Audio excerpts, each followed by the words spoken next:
أعلن افتتاح جلسة The 8,988th meeting of the Security Council is called to order.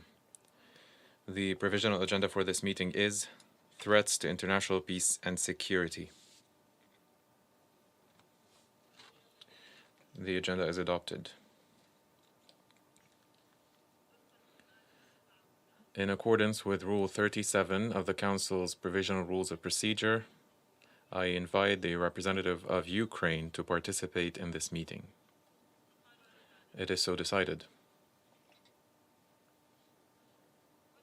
In accordance with Rule 39 of the Council's Provisional Rules of Procedure, I invite the following briefers to participate in this meeting. Mr. Martin Griffiths, Under Secretary General for Humanitarian Affairs and Emergency Relief Coordinator, and Ms. Catherine Russell, Executive Director of the United Nations Children's Fund. It is so decided. The Security Council will now begin its consideration of Item 2 of the agenda.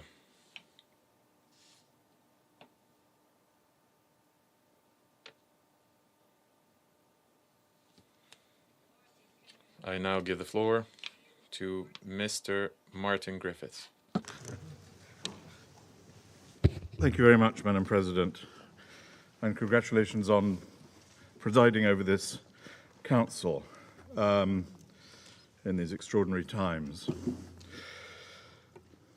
We're here, of course, to speak about the humanitarian situation in Ukraine, and yet none of us want to be here today.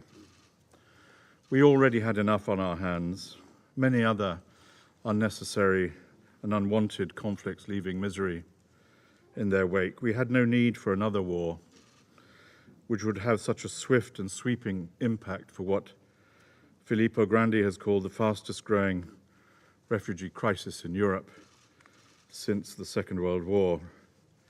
Today, indeed, is not a day we had in mind. In the weeks before the military offensive began in Ukraine, and despite the din of commentary and rhetoric and prediction, humanitarian organizations went about their business. They've been working in the Donbass region, providing 1.5 million people there with humanitarian aid, a business they have been doing quietly and without fanfare these past 8 years. And they're doing it still today, however and whenever they can. But of course, they, the humanitarian agencies, also prepared for worse to come.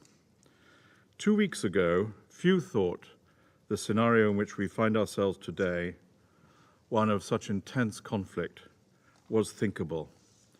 It was essentially unplannable from the humanitarian operational perspective, and yet that humanitarian community did plan. We looked to the possible numbers with the UNHCR and IOM and our NGO partners at UNICEF and WFP. We estimated together who might be in need, who might be on the move, all those vulnerable people who might need help at home. We looked at possible routes and methods of delivery. The World Food Programme mobilized its considerable logistics to get supply chains up and running from a standing start. We knew that this operation would need the best of talent, and all humanitarian agencies, and including my office, sent in surge staff in the days before that offensive began. And as the unthinkable became the reality, the UN and its humanitarian partners started a scalable and agile, adaptable and resilient humanitarian operation fit for the changing situation. They started it. The Secretary General, at record speed, appointed Amin Awad, a person of the widest experience of fast-moving operations, including in that very region, as his crisis coordinator.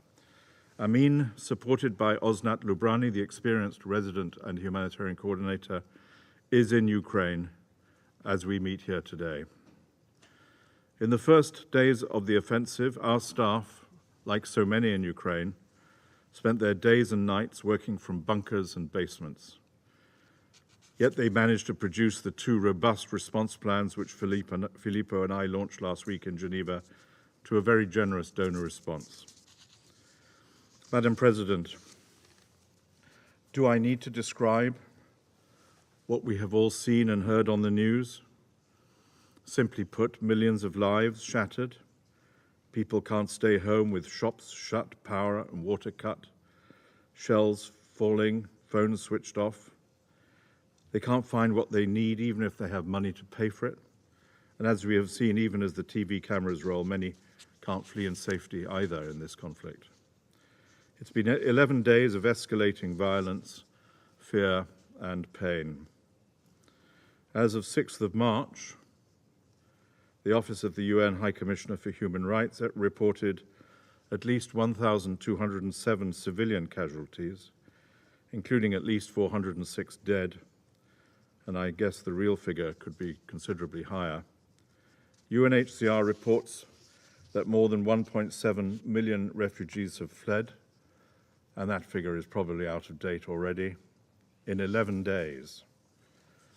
Madam President, humanitarian assistance has continued in areas where security permits. Under the leadership of the crisis coordinator and the resident and humanitarian coordinator in country, we have new plans now, of course, on how to deliver where humanitarian needs are most acute. This includes the cities that we have seen so much on these last days, such as Mariupol, Kharkiv, Kherson. Our response is being scaled up from hubs in Vinnytsia, Uzhhorod, and Lviv. The UN and our partners, and we will hear, I'm sure, from Kathy in a minute, have already provided food to hundreds of thousands. The World Food Programme is setting up supply chain operations to deliver immediate food and cash assistance to 3 to 5 million people inside Ukraine.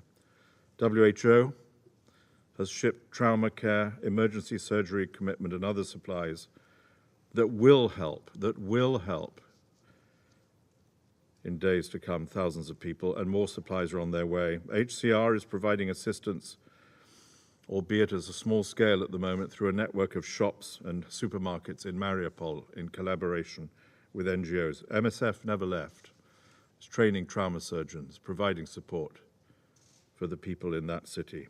It's bringing in thousands, UNHCR is bringing in thousands of blankets, mattresses, and other non-food items from Poland. Thank you to Poland, and shipping them to transit centers.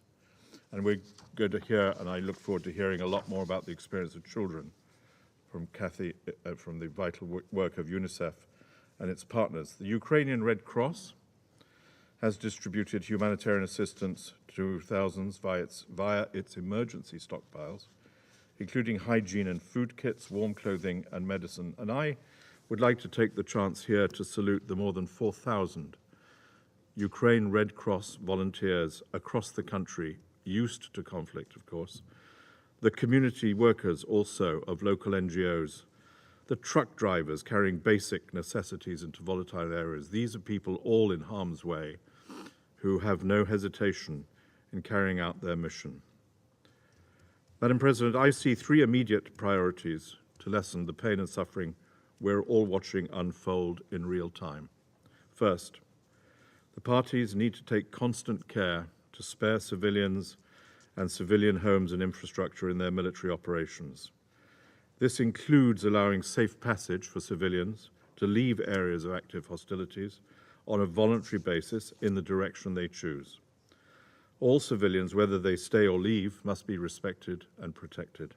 Second, we need safe passage for humanitarian supplies into areas of active hostilities. Civilians in places like Mariupol, Kharkiv, Melitopol, and elsewhere desperately need aid, especially life-saving medical supplies, the kind that have been brought in these past days by WHO. Many modalities are possible, but it must take place in line with the parties' obligation under the laws of war. And thirdly, we urgently need a system of constant communication with the parties to the conflict and assurances to enable the delivery of humanitarian aid. And we have seen these systems in place in other countries, of course, as you know well, a humanitarian notification system, as we term it, can support delivery of aid at the scale needed. I have already conveyed these 3 points to the authorities of Ukraine and to the Russian Federation. And on the third point, thanks to the cooperation with the Russian Federation, my office has sent a team to Moscow to work on better humanitarian civil-military coordination that can allow us to scale up, precisely to begin to establish a humanitarian notification system. This follows last Friday's phone call between the Secretary General and the Minister of Defense of the Russian Federation, Sergei Shoigu.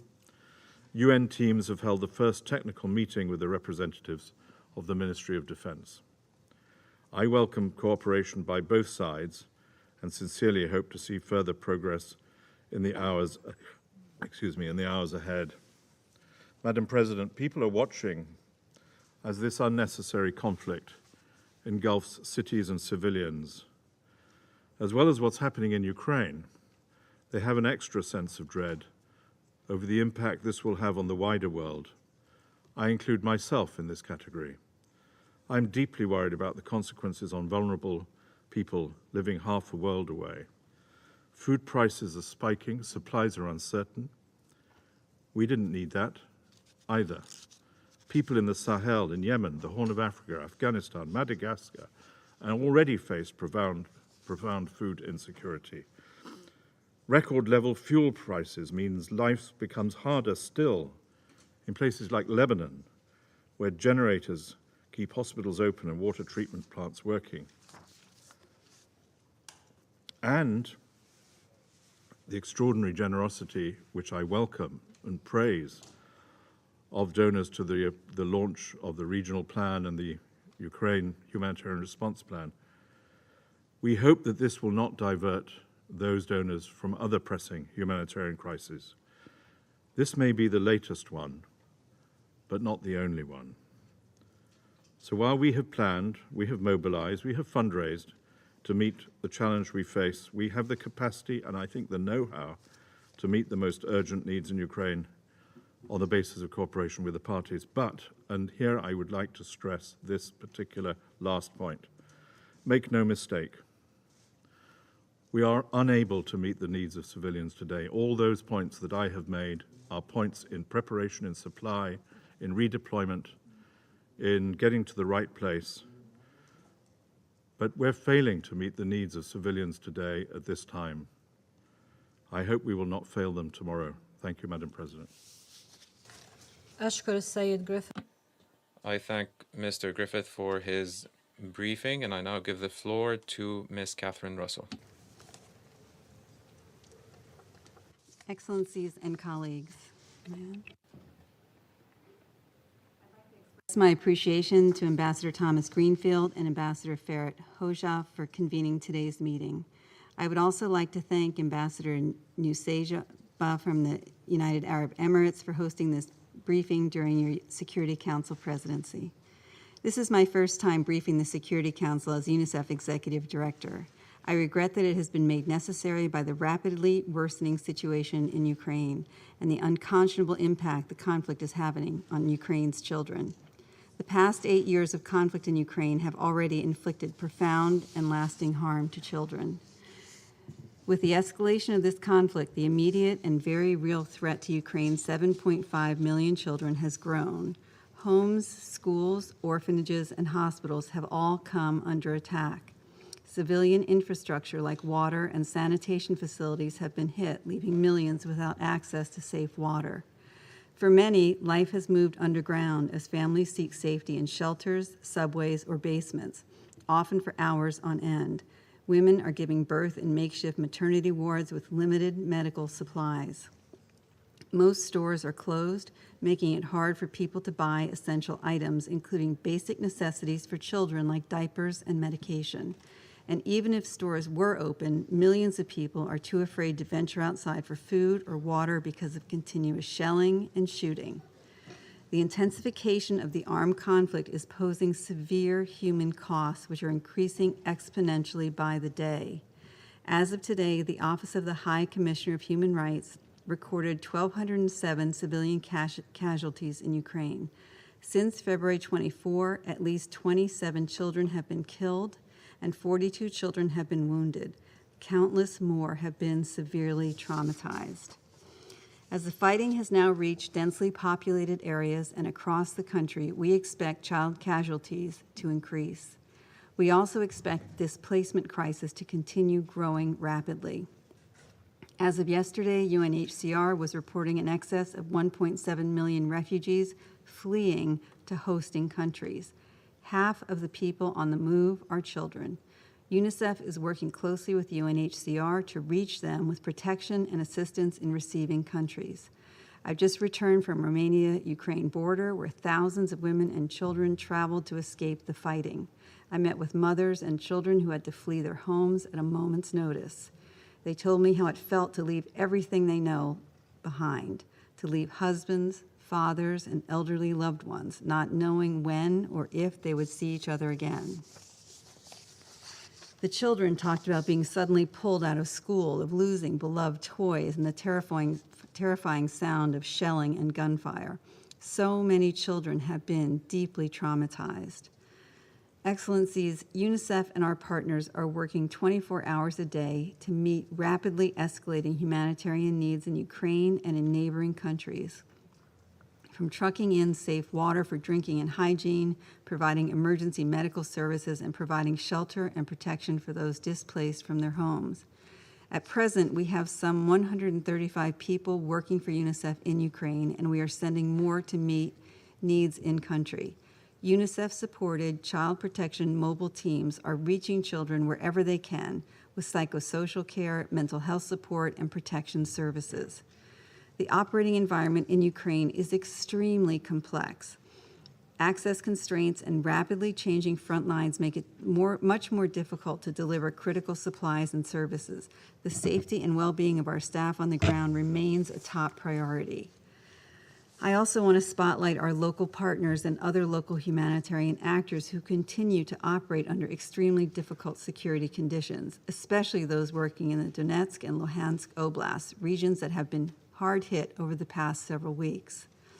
I'm very glad to tell you that on Sunday, UNICEF delivered 40 tons of medical life-saving items for children and mothers to 22 hospitals in 5 of the most affected regions. This equipment included midwifery and obstetrics kits, resuscitation and surgical kits, oxygen concentrators for shelters, hospitals, and first aid kits for frontline workers, enough to meet the needs of 20,000 children and their mothers. In coordination with the Ministry of Health, UNICEF is assessing further needs and preparing other shipments.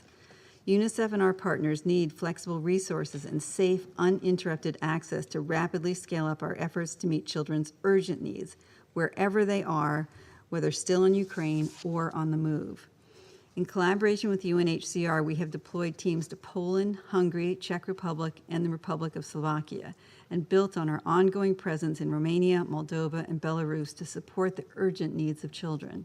We've begun operating Blue Dot safe spaces in hosting countries at border crossings where children are first registered.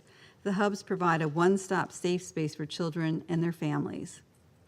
They offer a range of services, including places for children to play, psychosocial support, basic legal counseling, recreational kits, and hygiene products. I visited one of these last week.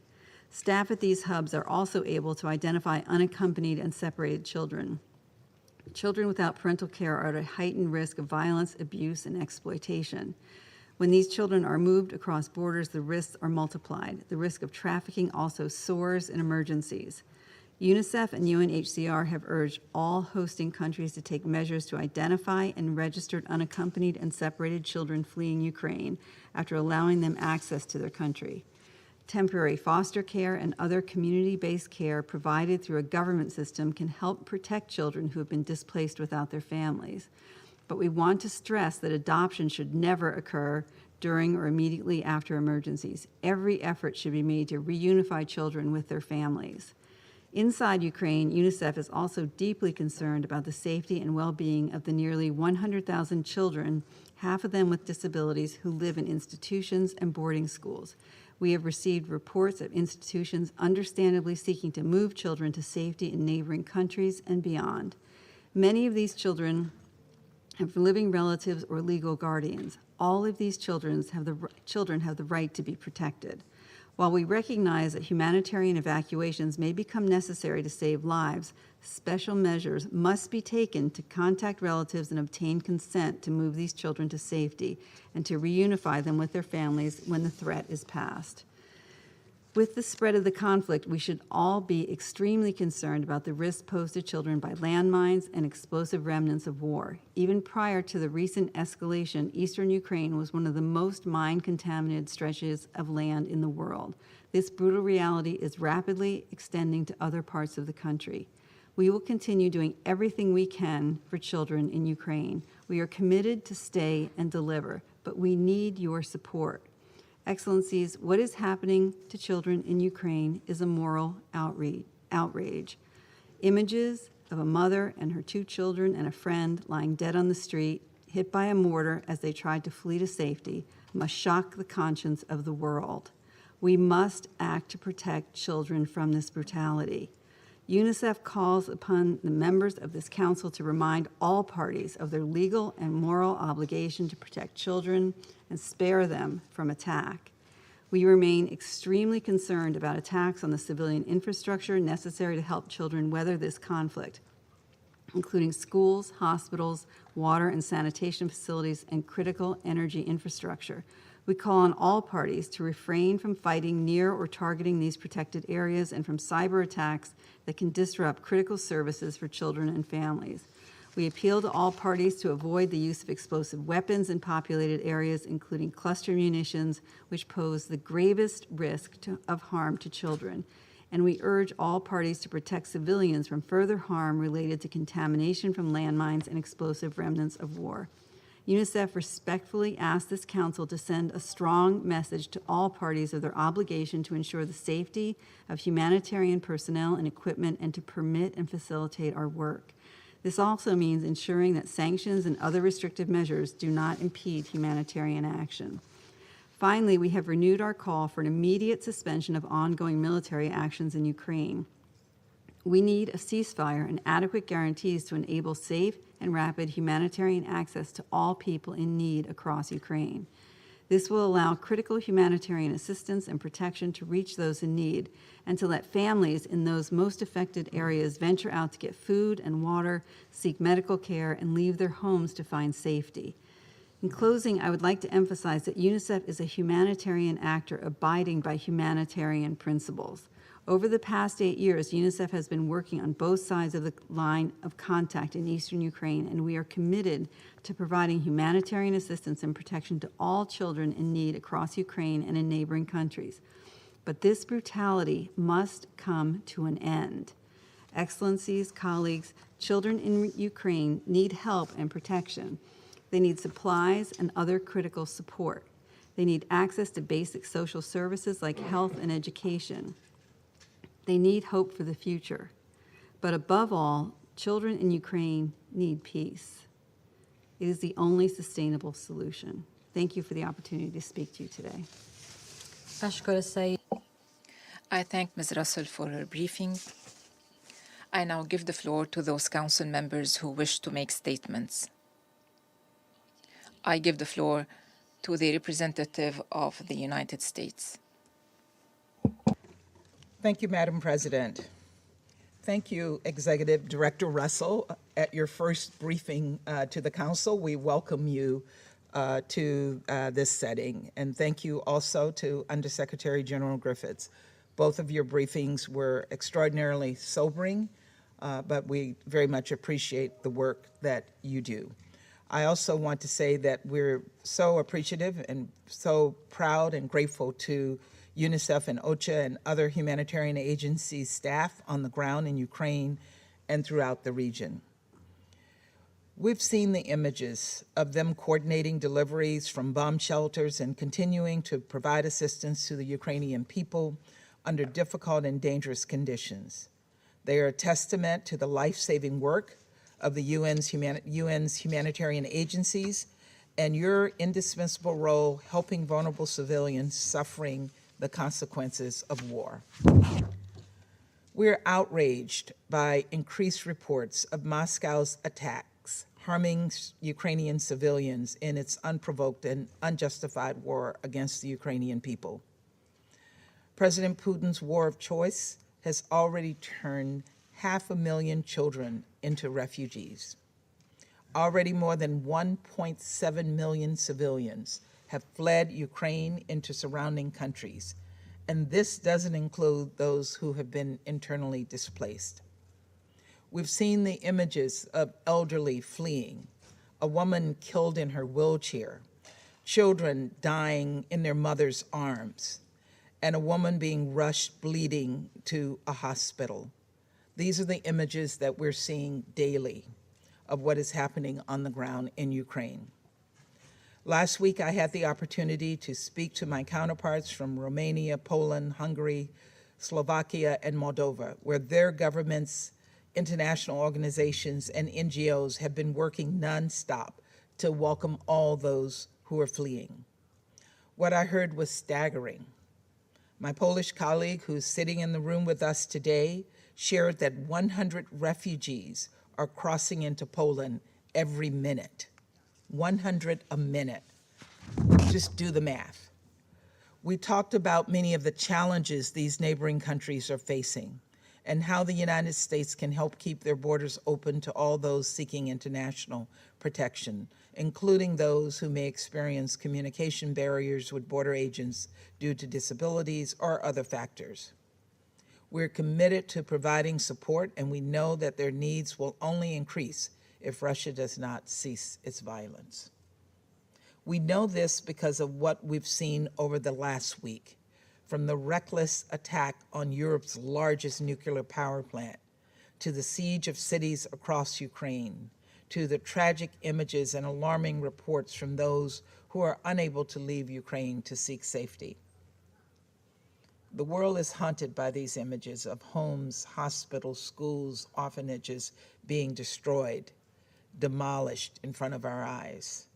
Child cancer patients unable to receive chemotherapy, babies delivered in basements instead of maternity wards, and hundreds of thousands of civilians without access to electricity for heat or drinking water to stay alive.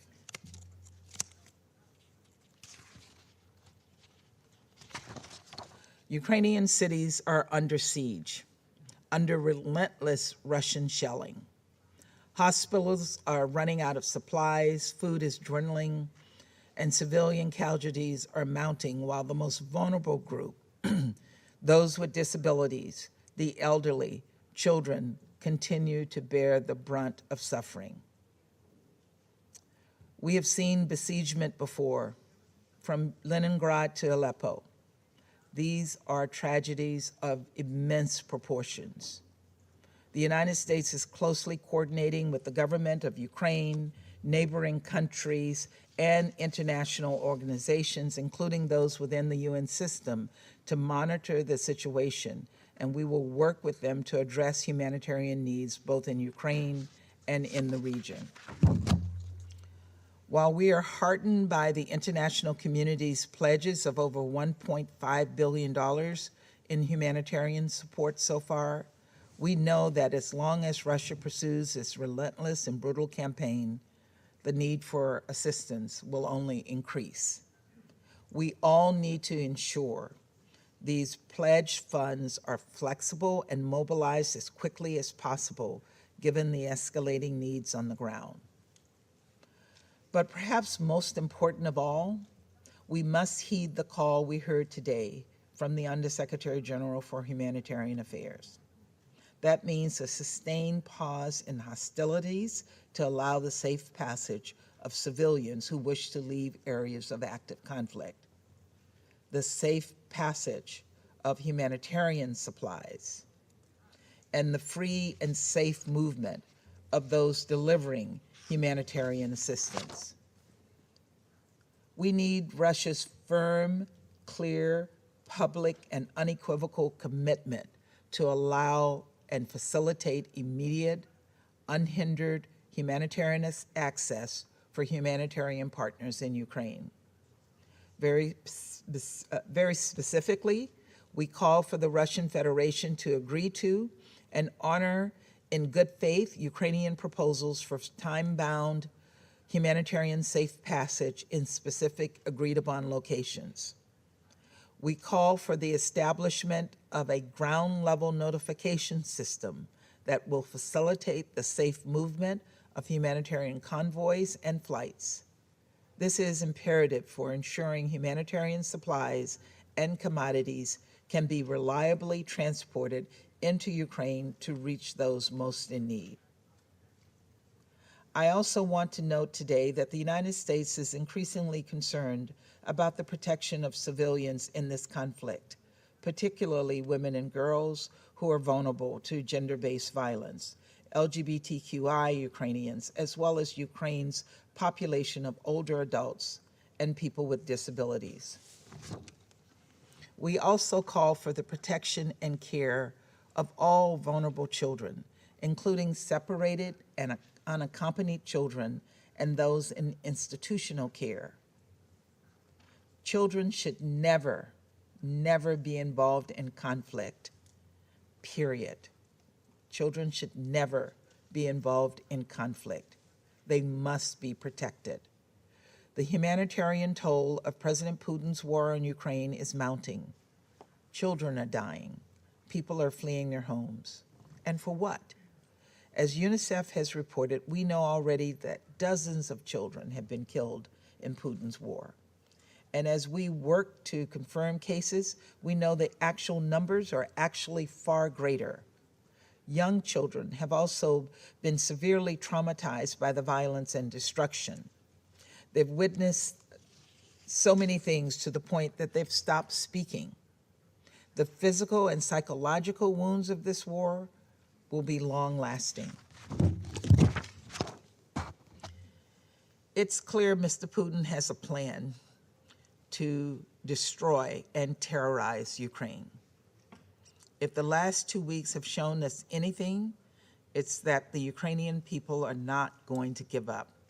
And many Russian people themselves, including many Russian soldiers, do not want this war. Unfortunately, Mr. Putin doesn't seem to be listening, and we are concerned that the world needs to be prepared for a very long and very difficult road ahead. The Ukrainians are defending themselves bravely, and we will continue to stand with them and support them. But President Putin is clearly willing to sacrifice the lives of thousands of Russian soldiers to achieve his personal ambitions.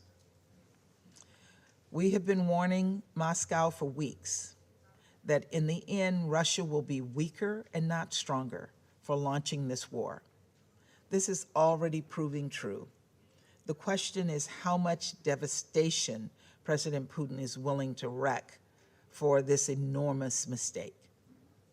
We continue to call on Russia to change course, withdraw its forces, de-escalate through diplomacy, and we support Ukraine's call for a ceasefire.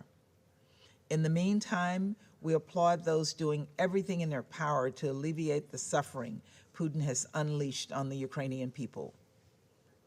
Whatever course Russia's invasion may take, we must do everything, and I stress everything we can to help the people of Ukraine.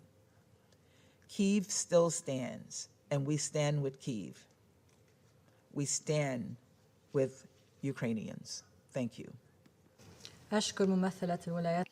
I thank the representative of the United States for her statement, and I give the floor to the representative of Albania. Thank you, Madam President. Thank you, Executive Director Russell, and welcome to the Council. And thank you as well, USG Griffiths, for this sobering and painful briefing.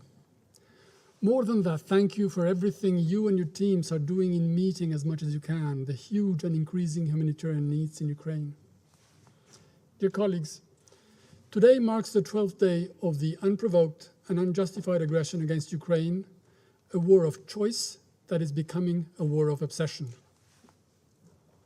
Like in every day of this senseless war, Ukraine and its brave citizens find themselves in the well-known sickening inevitability of every conflict.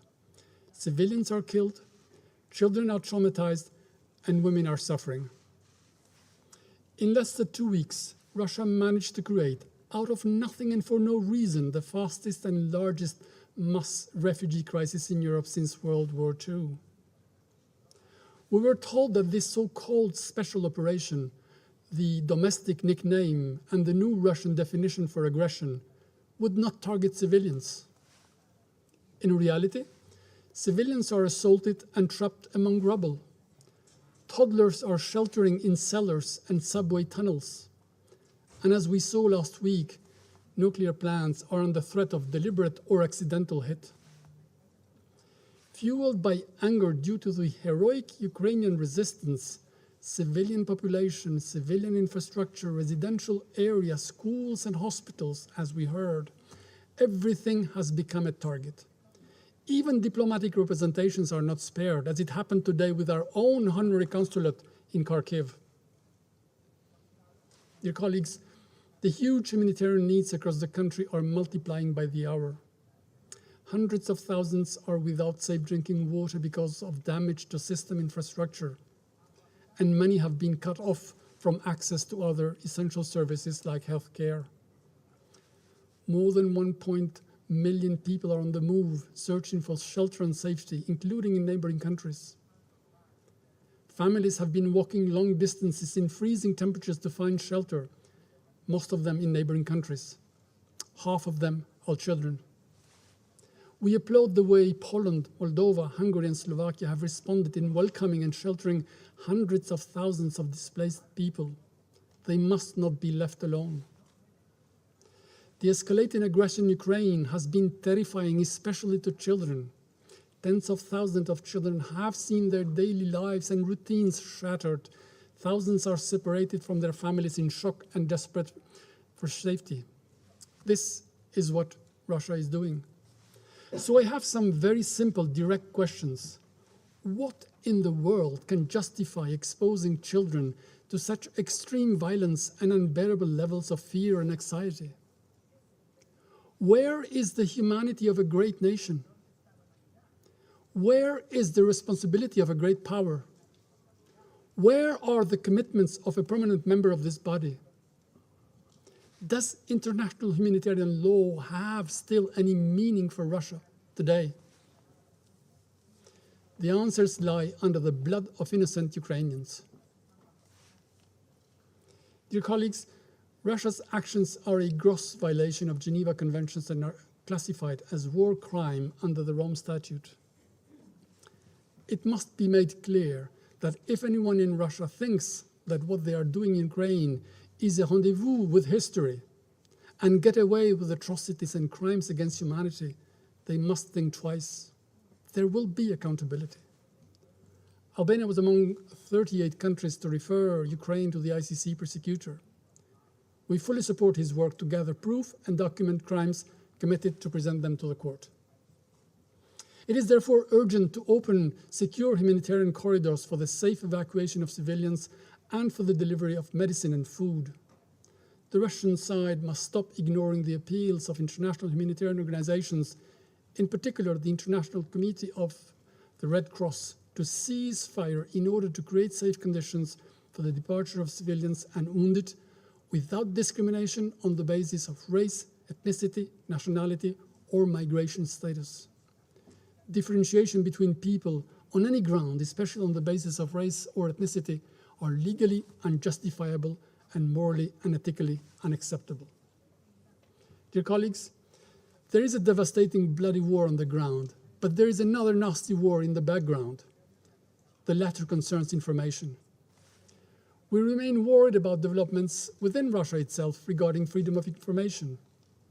With the latest measures taken by the parliament, authorities in Russia have shut down foreign broadcasters whose work becomes impossible under the law which criminalizes independent reporting in the country. The last major local independent broadcasters, TV Drozh and Eko Moskvy Radio, were shut down last week. We know from our own terrible communist past that attacking freedom of information in this way is the first sign of a dictatorship.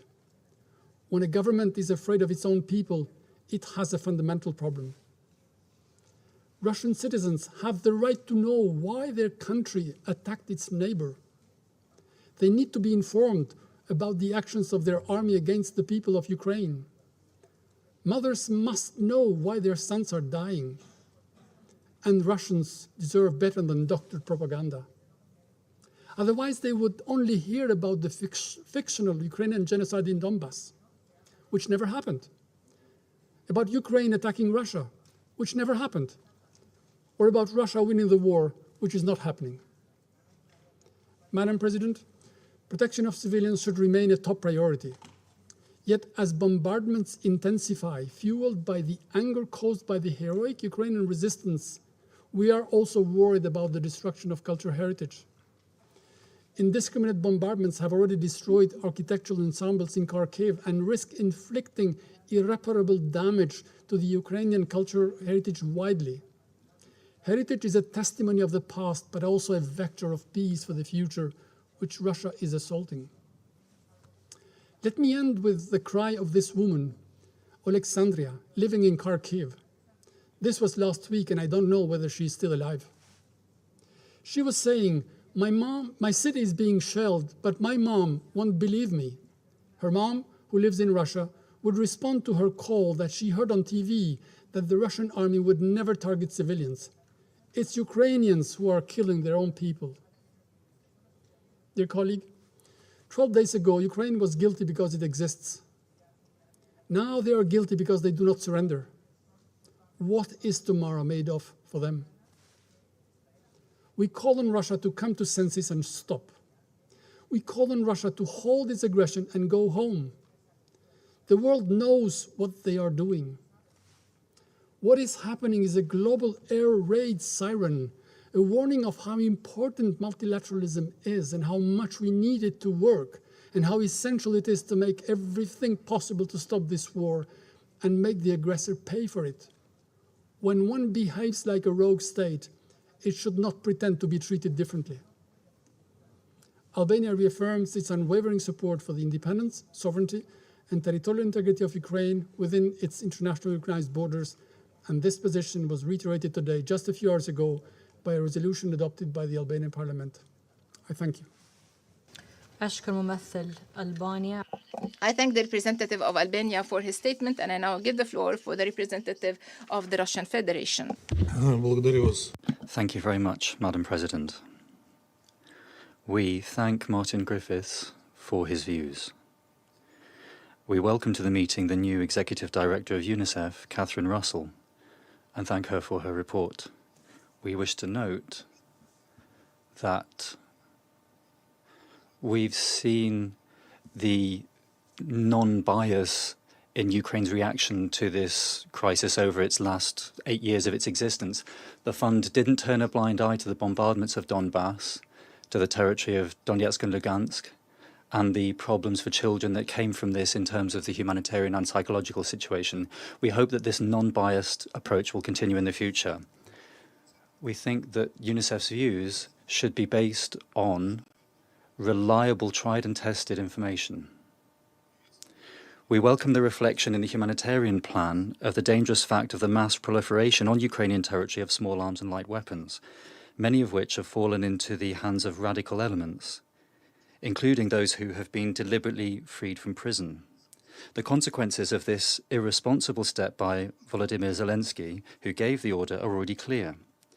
The number of civilian victims among civilians from the hands of the radicals is increasing day by day, first and foremost in Kiev. We have been drawing attention to this for a long time. We call on all colleagues in the Security Council to strictly keep in today's meeting to the humanitarian context of the situation in Ukraine. We've already had the opportunity to exchange political views on what's happening, and it's clear that our views diverge from yours, and that you continue to rely on the opinion of Ukrainian politicians and also doubtful or openly mendacious material from social networks in presenting the course and aims of our special operation in Ukraine in an unfavorable light. We once again we agree with the representative of Albania that there is an information war going on, more likely a disinformation war, and we would say that in the West, in the free world, where Russian information resources are being turned off and where any information which contradicts your version of events is not allowed to be broadcast. The permanent representative of the United States today accused us of not complying with our commitments to create safe humanitarian corridors. Let's get down into this. We once again wish to emphasize that safety for civilians in Ukraine is not a problem for Russian, because we're not bombarding them, but rather Ukrainian radicals and neo-Nazis who are holding hostage whole towns and cities and are making use of citizens as a human shield, not allowing them to leave cities despite the fact that there are humanitarian corridors and that Russian units have declared a ceasefire. There are a panoply of examples of this. Thus, on the 4th of March, the Ministry of Defense of Russia and the Deputy Prime Minister of Ukraine, Irina Vereshchuk, agreed parameters for humanitarian corridors from Mariupol to Zaporozhye and from Volnovakha to Dnipropetrovsk. They were supposed to be opened at the 10 in the morning on the 5th of March. At Kiev's request, the representatives of the International Red Cross were invited to the areas where these corridors were being opened. Our side was ready to provide wholehearted assistance in guaranteeing safety for the evacuation of these people. We informed the UN Secretariat of all of this in timely fashion. However, the radicals in Mariupol violated this agreement. As is clear from a radio conversation that was intercepted between two commanders of the Nationalist Battalion Azov that is in Volnovakha, the radicals there were told to shoot at the legs of those who were heading for the humanitarian corridors. Those who risked life and limb to try and leave Mariupol, when they reached the checkpoints to exit the city, were shot on sight by Ukrainian Nazis. There's a great deal of video evidence of this. In Mariupol alone, there were some 200,000 civilians who are in the crosshairs of the forces there. And those who are the humanitarians who are trying to offer assistance aren't able to get there and to prevent the catastrophe that is developing in the town. The critical situation for people in other regions of the country is they are also blockaded by nationalist battalions. We note that Ukrainian radicals, day by day, are showing their true face more clearly. The local inhabitants have said that they forced out the staff of a maternity clinic and then put a firing site in that clinic. They also completely destroyed one of the nursery schools in the city. In addition, we state officially that Ukrainian authorities have categorically refused to cooperate on evacuating people from Kharkov or Sumy. Considering the catastrophic humanitarian situation and its worsening in Kiev, Kharkov, Sumy and Mariupol, and also the personal request of President Emmanuel Macron to President Putin, the Russian armed forces stated that from 10 a.m. on the 7th of March 2022, there will be a ceasefire and they will open humanitarian corridors from Kiev, Mariupol and Sumy towards Russian territory for those who wish to evacuate through that logistically viable route, but also towards Ukrainian territory. This information was conveyed the evening before to Kiev, to the specialized agencies of the UN, to the OSCE, the ICRC, and other international organizations through all available information resources, including the media. An official answer from Kiev was received only today at 7:10 a.m. at Moscow time, but the open humanitarian corridors towards the Russian Federation were ignored. This subject was raised in her official statement by the Ukrainian Deputy Prime Minister Vereshchuk, who called the proposal to open humanitarian corridors towards Russia, and I quote, absurd and unacceptable, end quote. It is clear to us that the Kiev regime is making use of all available and unavailable methods to wholeheartedly stop the exit of those citizens who wish to leave and also foreigners who wish to go to Russia, because they're scared that once these people are free, they will tell the truth about the actions of Ukrainian radicals, as is being done by those people who've been able to get out away from these radicals. We're talking here about threats, intimidation, blackmail, physical violence, and also shooting on sight directed at citizens and also foreigners. By way of illustration, just one statement from the mayor of Sumy, Alexander Lysenko. This was made today together with the commander of a national battalion, and I quote, "There will not be any green corridors, no civilians will leave to Russia, and those who try to will be shot dead," end of quote. In their statements on the impossibility of evacuating Ukrainian citizens towards Russia, Ukrainian officials have ignored the fact that there are already Ukrainian refugees in Russia. From the area of the special military operation, more than 168,000 people have been evacuated to Russia, including 43,469 children. And in the last 24 hours, 5,550 people, including 740 children. The Russian border has been crossed by 19,256 private vehicles, and in the last 24 hours by 900 of them.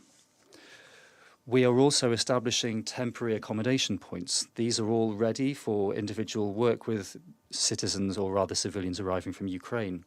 Unfortunately, the issue of the evacuation of the population from other regions is also being politicized, as is the issue of humanitarian assistance. In particular, the requests of the Ukrainian party look absurd. These are the requests made to us just less than 3 hours before the opening of humanitarian corridors, asking us to guarantee the evacuation from a number of settlements that are under the control of the Russian armed forces. In this, none of the inhabitants of these inhabited places had said they wanted to evacuate. People were simply living in their houses and they're not threatened by anything. In parallel, we were asked to organise the evacuation of citizens from a number of cities which, for the time being, are under the control of the nationalist battalions. And, of course, we were also asked to provide alleged humanitarian goods from Ukraine to Melitopol and Berdyansk in the Zaporozhye region and in Kherson. This also looks cynical towards the inhabitants of these cities, because at the moment these regions are under the full control of the Russian armed forces, and their populations are continuing to live peacefully and have everything that they need, including humanitarian assistance from Russia, which has arrived to different regions of Ukraine, 500,000 tons of it. Madam President, we are also particularly concerned that the Ukrainian radicals are continuing to hold hostage as human shields more than 1,500 foreigners in a range of cities. We are working around the clock with the relevant diplomatic agencies on this issue, but foreigners are having very severe problems when trying to cross the border, when they're trying to leave towards Europe. We're talking here about citizens from a range of different countries, including African countries. We also draw your attention to a public statement by the Senegalese representative of the African Union on this issue. We are shocked by news of the inhumane attacks by nationalists on student accommodation, which has, among other things, caused the death of Indian students. With regard to the safety of UN personnel in Ukraine, and for us this is one of the priorities, currently the Russian troops have guaranteed the exit from Kiev of 180 UN personnel. When necessary, this support will continue. We are in constant contact with the UN Secretariat. We take a wholeheartedly responsible approach to resolving the humanitarian issues that Ukrainian citizens are facing. On the 2nd of March, on the base of the National Defence Management Centre, there was an interagency coordination staff created for humanitarian response in connection with the special operation carried out in Ukraine. This is working around the clock. The staff include the authorised representatives of all of the federal bodies of the executive, state corporations and entities of the Russian Federation. The main objective of the staff is to guarantee multifaceted humanitarian assistance to the Ukrainian population in the controlled regions and also in Donetsk and Lugansk People's Republics, also guaranteeing the safe evacuation of civilians from in Ukraine and other countries. Madam President, I also have to mention another aspect, the deployment of heavy weaponry, including anti-aircraft defence systems, mobile rocket launch systems, bombardment artillery in heavily populated areas. This is not a question of isolated incidents, but it's become a rule for Ukrainian nationalist battalions. The attempts of civilians to protest and to request that this weaponry be removed have brutally been stopped with threats of the use of weapons. The similar cowardice on the part of the combatants using the civilian population as hostages is not just deeply immoral, but also violates the norms of international humanitarian law, including Articles 57 and 58 of the first additional protocol to the Geneva Convention of 1949. Furthermore, in a number of cities, in particular in Odessa, it has been recorded that weaponry has been placed near or inside objects of cultural heritage in violation of Article 53 of this additional protocol. The break-off in the evacuation of the civilians from using humanitarian corridors is a violation of Article Article 75 of the additional protocol. And the footage published on social networks of torture and abuse of Russian troops who are being imprisoned is a violation of Article 14 of the Geneva Convention of 1949, which guarantees respect for the person and the dignity of troops under any circumstances. Colleagues, I encourage you to make the correct appraisal of all of these activities. We also expect the same from the UN's leadership. Otherwise, you will be encouraging Ukrainian radicals and neo-Nazis to new crimes. Madam President, in conclusion, I wish to once again firmly encourage our Western colleagues to convince the Ukrainian leadership to think finally about the safety of the Ukrainian and foreign citizens held hostage by radicals, and to join in the work to open and to guarantee the safety of humanitarian corridors. If, of course, you still have any ways to influence the nationalists, we have greater and greater doubts about that. We, for our part, are ready to do such work. Thank you very much. أشكر ممثل الاتحاد الروسي على بيانه وأعطي الكلمة لممثلة إيرلندا. I thank the representative of the Russian Federation. And I'd first like to thank the UNICEF Executive Director, Catherine Russell, welcome her to the Chamber, and thank her and Under Secretary General Griffiths for their briefings today. Your messages were really, really stark, but we need to hear them. The international community needs to hear the facts. We commend the vital work of all humanitarians in Ukraine. And today, on the eve of International Women's Day, I salute the courage of all women working on the ground in Ukraine to save lives. The safety and security of all those brave individuals must be ensured. Madam President, one of the youngest fleeing over the weekend was a 2-month-old boy called Andrei, who crossed the border from Ukraine into Poland. As his Aunt Valentina comforted Andrei and his mother, she told UNHCR, "I never thought I would have to leave my home, that I would have to flee just to save my life." The Russian Federation's invasion of Ukraine has now created nothing short of a humanitarian catastrophe.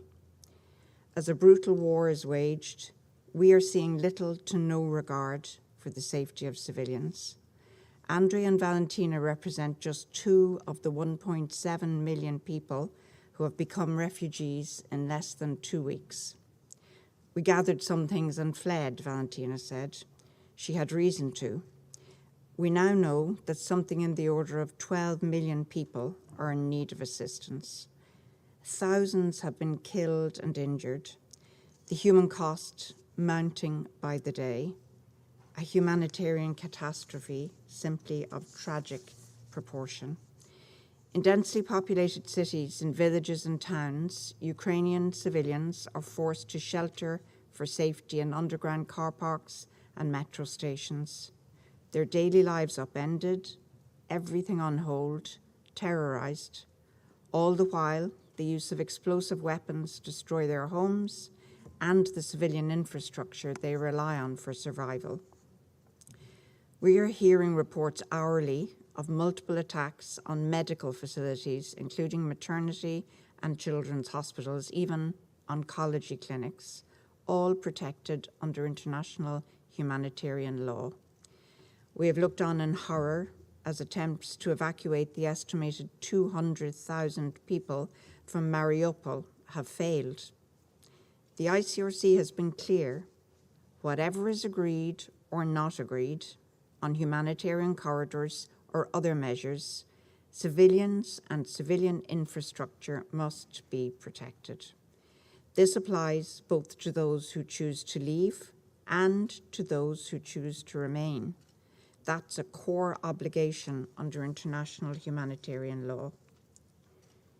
Each chilling violation of international law evokes the darkest days of Europe's past. President, the humanitarian consequences of damage to civilian infrastructure is not abstract. It means interrupted supplies of electricity, critical for the continuing functioning of hospitals and essential services. It means heating homes. It means enabling parents cook to feed their children. The Children's Hospital where Valentina worked as a volunteer was hit by artillery at the beginning of the invasion. As she looked at her nephew, she recalled the children she saw killed in that attack. She says simply, they were so small. Ireland calls on the Russian Federation to uphold its international obligations. That includes protecting civilian healthcare facilities and protecting medical and humanitarian personnel. All parties must also facilitate safe passage and unhindered delivery of humanitarian assistance, including medical and food supplies to those in need. A notification system and emergency helpline should be established to facilitate delivery of humanitarian aid. Ireland reiterates our call at last Friday's meeting for the immediate cessation of military activity by Russia against and at Ukraine's nuclear facilities in order to avert nuclear disaster and the subsequent humanitarian consequences. We note that over the weekend, the IAEA expressed grave concern at the situation at their Zaporizhia plant. President, as Ms. Russell so clearly set out for us today, the women and children of Ukraine are in the midst of a desperate protection crisis. The terror of war and the trauma of family separation will have lifelong effects on thousands of Ukrainian children. They will be marked forever by these days.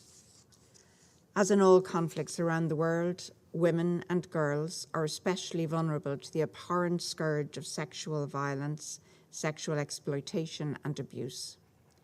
All women and girls in Ukraine must be protected from rape and sexual violence. We will work to ensure that there will be no place to hide from accountability for anyone who perpetrates crimes against them. President, in the face of the massive exodus of refugees from Ukraine, we once again commend our EU partners and Moldova for their continued generosity and solidarity. They are welcoming vulnerable people seeking to leave Ukraine without discrimination. We appeal to all countries in the region to keep their borders open to all those seeking safety and protection. Ireland is fully committed to supporting the humanitarian response, both domestically and in the region. The humanitarian impact of this war will be felt not just on the European continent. It will affect the food security situation in countries heavily reliant on Ukrainian agricultural products in Africa, in Asia, and in the Middle East, reminding us at this table once again of the inherent links between conflict and hunger. President, Ireland once again urges the Russian Federation to immediately cease hostilities, unconditionally withdraw its forces from the entire territory of Ukraine, and to refrain from further threat of force or use of any kind of force against Ukraine or any other member state. Andrei and his family speak to the human face of this reprehensible conflict. Before any more lives are ruined or lost to this war, before more children die, before more families are separated, before it's too late, we plead one more time with the Russian Federation to choose dialogue and diplomacy over bombs and bullets. Thank you, Madam Chair. أشكر ممثلة إيرلندا على I thank the representative of Ireland for their statement. I now give the floor to the representative of the United Kingdom. Thank you, Madam President. And may I start by thanking too Martin Griffiths and Cathy Russell for their sobering briefings. I also want to add my thanks and appreciation for the work of your organisations, the courage of your staff, and the integrity of your reporting. Madam President, Martin, Cathy, and colleagues have already described in sobering detail the humanitarian crisis in Ukraine. 1.7 million refugees, 1.7 million individual lives destroyed, and the UN expects this to rise to 4 million in the coming weeks. We've seen the devastation caused by Russian missiles and bombardment, including reports of cluster munitions in Russian cities. in Ukrainian cities, apartment blocks torn apart, hospitals, schools in ruins, people left without electricity, food, water, and shelter. We can't turn the clock back. Russia's invasion has been met with fierce resistance by the Ukrainian people. In response, President Putin is directing a campaign of violence and cruelty against civilians. But let me be clear, we will hold Russia to account for its actions, and we will investigate thoroughly allegations of war crimes and violations of international law. Madam President, in response to this tragedy, the UK Prime Minister today announced a further $130 million of aid, which brings to a total the UK's support for Ukraine to $520 million. In addition, individual members of the British public have given over $130 million. This is intended to help Ukrainians in need and support neighbouring countries receive refugees. But as I've said before, what the Ukrainian people really need is an end to this invasion. So we appeal to Russia to end their war before they bring even more tragedy to the Ukraine and even more shame on their own nation. Vasily Alexeyevich, the great Russian writer Alexander Solzhenitsyn wrote, "Man is given not only one life, but also a conscience." I know that you've spoken under instructions today, but I ask you to report faithfully back to Moscow what you have heard today, the urgency of this Council's calls for peace. I thank you. أشكر ممثلة المملكة المتحدة. I thank the representative of the United Kingdom for their statement. I now give the floor to the representative of Mexico. Gracias, señor. Thank you, Madam President. I wish to thank Executive Director Russell and Undersecretary Griffiths for their briefings. As they have informed us, the humanitarian situation in Ukraine, 11 days after the conflict started, calls for urgent coordinated action with the participation of impartial humanitarian actors. The challenge is enormous. Today, 1.7 million refugees are the number, which will continue to increase. There is approximately 1 million internally displaced people and a lot more who wish to be evacuated but have not yet been able to leave. And the majority, as we have heard, are women and children. Along with this, other exacerbating factors have arisen in recent days, which we also have heard about, such as the critical conditions of access to water and food in cities under siege. We urgently call for a sustained pause of hostilities. Humanitarian assistance must not be held hostage by political considerations or military attacks. The unrestricted, safe access for all humanitarian workers in Ukraine must be guaranteed, as well as in all neighboring countries, in accordance with international humanitarian law. Likewise, the provisions of Resolution 2573 must be complied with when it comes to the protection of civilians, the goods needed for their survival, and the essential infrastructure for the delivery of humanitarian assistance. We also recall that in the aforementioned resolution, the Security Council was clear when it required that all parties to armed conflicts establish a humanitarian pause to facilitate the safe unrestricted and sustained delivery of the assistance needed, as well as the provision of connected services by impartial humanitarian agents, following the humanitarian principles of neutrality, impartiality, and independence, in accordance with international law, including the applicable provisions of international humanitarian law and refugee law. I wish to stress 4 aspects related to the action on the ground. First, the use of cluster munitions under any circumstances is unconscionable. They have a devastating impact on the civilian population, especially after the conflict is over. We call for a stop to the use of these munitions in Ukraine. We call on those states that have not already done so to join the Convention on Cluster Munitions.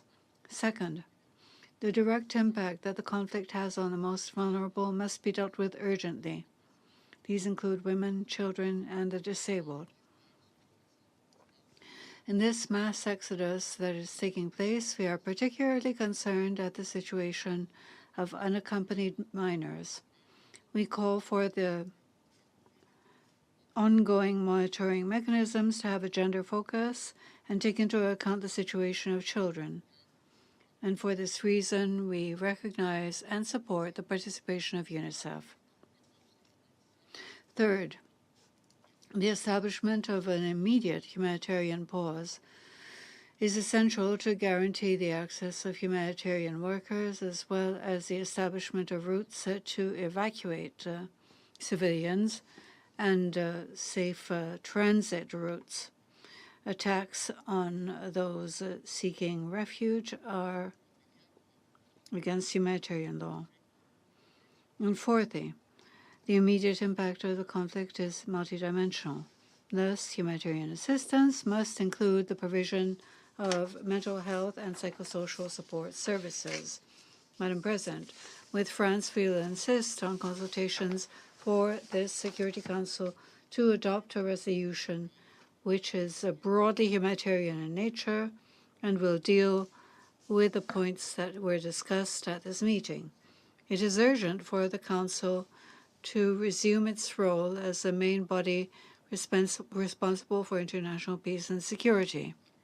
We hope that both this meeting and the following consultations will serve to advance dialogue and make it possible to bring positions closer together and reach agreements with only one goal in mind: to help those who urgently need humanitarian assistance. Thank you very much. أشكر ممثل المكسيك. I thank the representative of Mexico for their statement. I now give the floor to the representative of France. Madame la Présidente, Madam President, I thank Mr. Griffiths and Ms. Russell for their briefings. What is happening before our eyes is a true humanitarian tragedy. The Russian aggression is killing civilians, including children, every day. Essential civilian infrastructures are being destroyed. Hospitals and schools are attacked. The city of Mariupol is under siege, depriving its 450,000 inhabitants of water, food, heating, and electricity. Already 1.7 millions are refugees, and this is just the beginning. France hails the solidarity which European states, particularly Poland, Hungary, Romania, Slovakia, and Moldova, have demonstrated. France and its European Union partners stand firmly beside Ukraine. The European Union has announced 590 million euro of humanitarian assistance. France also does its part. We have announced 100 million euro and already sent over 100 tons of humanitarian aid. The priority is an immediate cessation of hostilities and the full respect of international humanitarian law. This is the reason for the commitment of President Macron. It is also the message that all peoples of the world are sending, as was shown during the demonstrations for peace during the weekend. More and more Russians also express their opposition to a war they do not want, despite the attempts to muzzle them. It is essential to protect civilians, including children and humanitarian personnel, as well as civilian infrastructure. The permanent representative of the Russian Federation wished to bring up the implementation of humanitarian corridors, and he has shown drafts for this to President Macron. Let me cite what President Macron said a few hours ago. Humanitarian corridors, let us be clear, are a possibility of allowing men and women to leave. Russia is advocating humanitarian corridors towards Russia. I don't know of too many Ukrainians who wish to seek refuge in Russia. This is hypocrisy.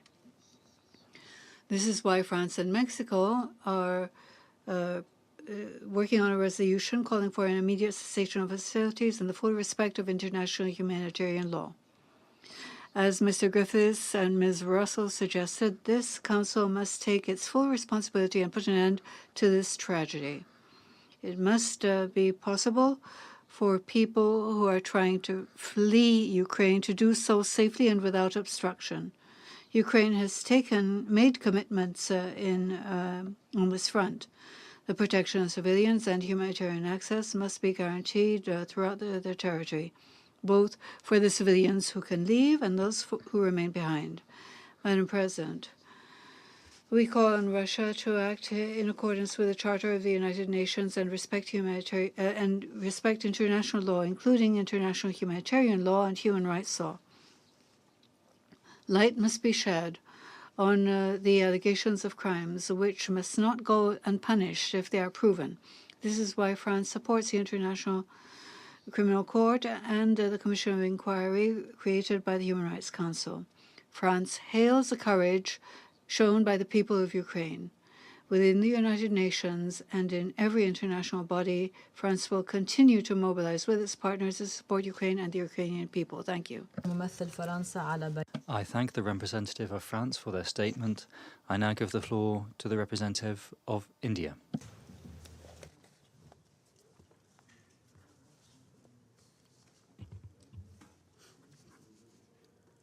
Thank you, Madam President.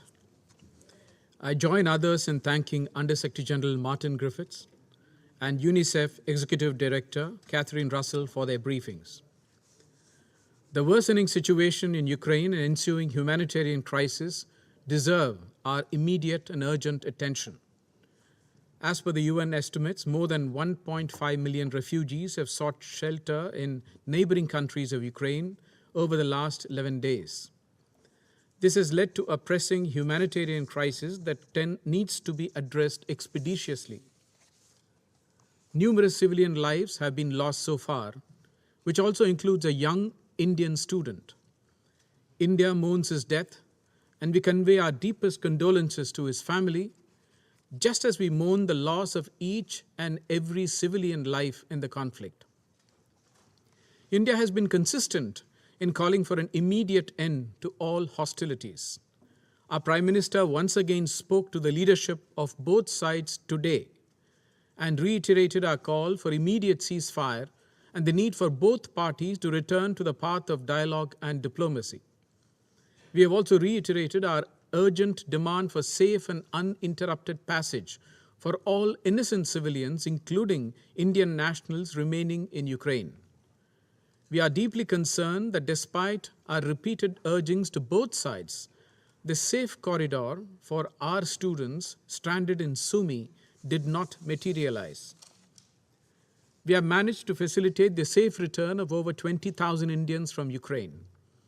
We have also assisted nationals from other countries who approached us in their return to their respective countries, and we will remain open to doing so in the coming days. More than 80 evacuation flights have been crisscrossing the skies to bring them home. We are appreciative of the assistance rendered by the authorities of Ukraine and its neighboring countries in facilitating their return. We note the joint launch of the Flash Appeal and the Regional Refugee Response Plan by the Secretary General on Ukraine. We hope the international community will respond positively to the humanitarian needs.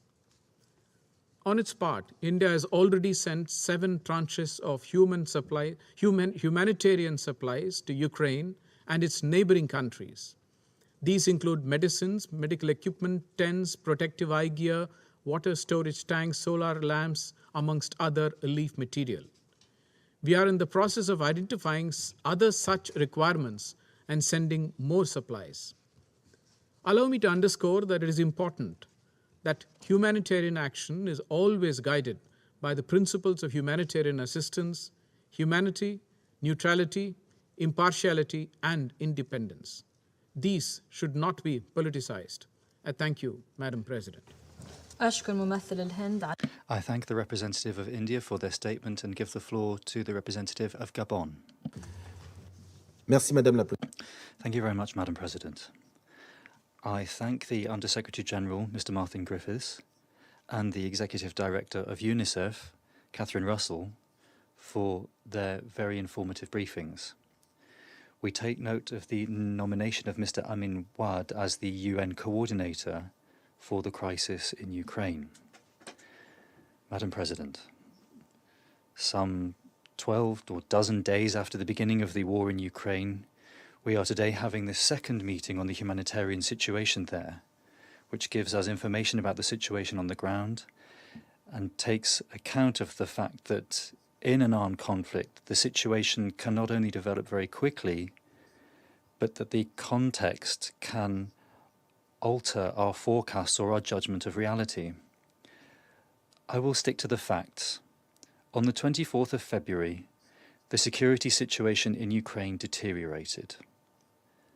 Fighting caused significant loss of human life, and almost 1 million people had to leave Ukrainian territory to seek refuge in neighbouring countries. There was massive displacement of people in particularly difficult, cold conditions.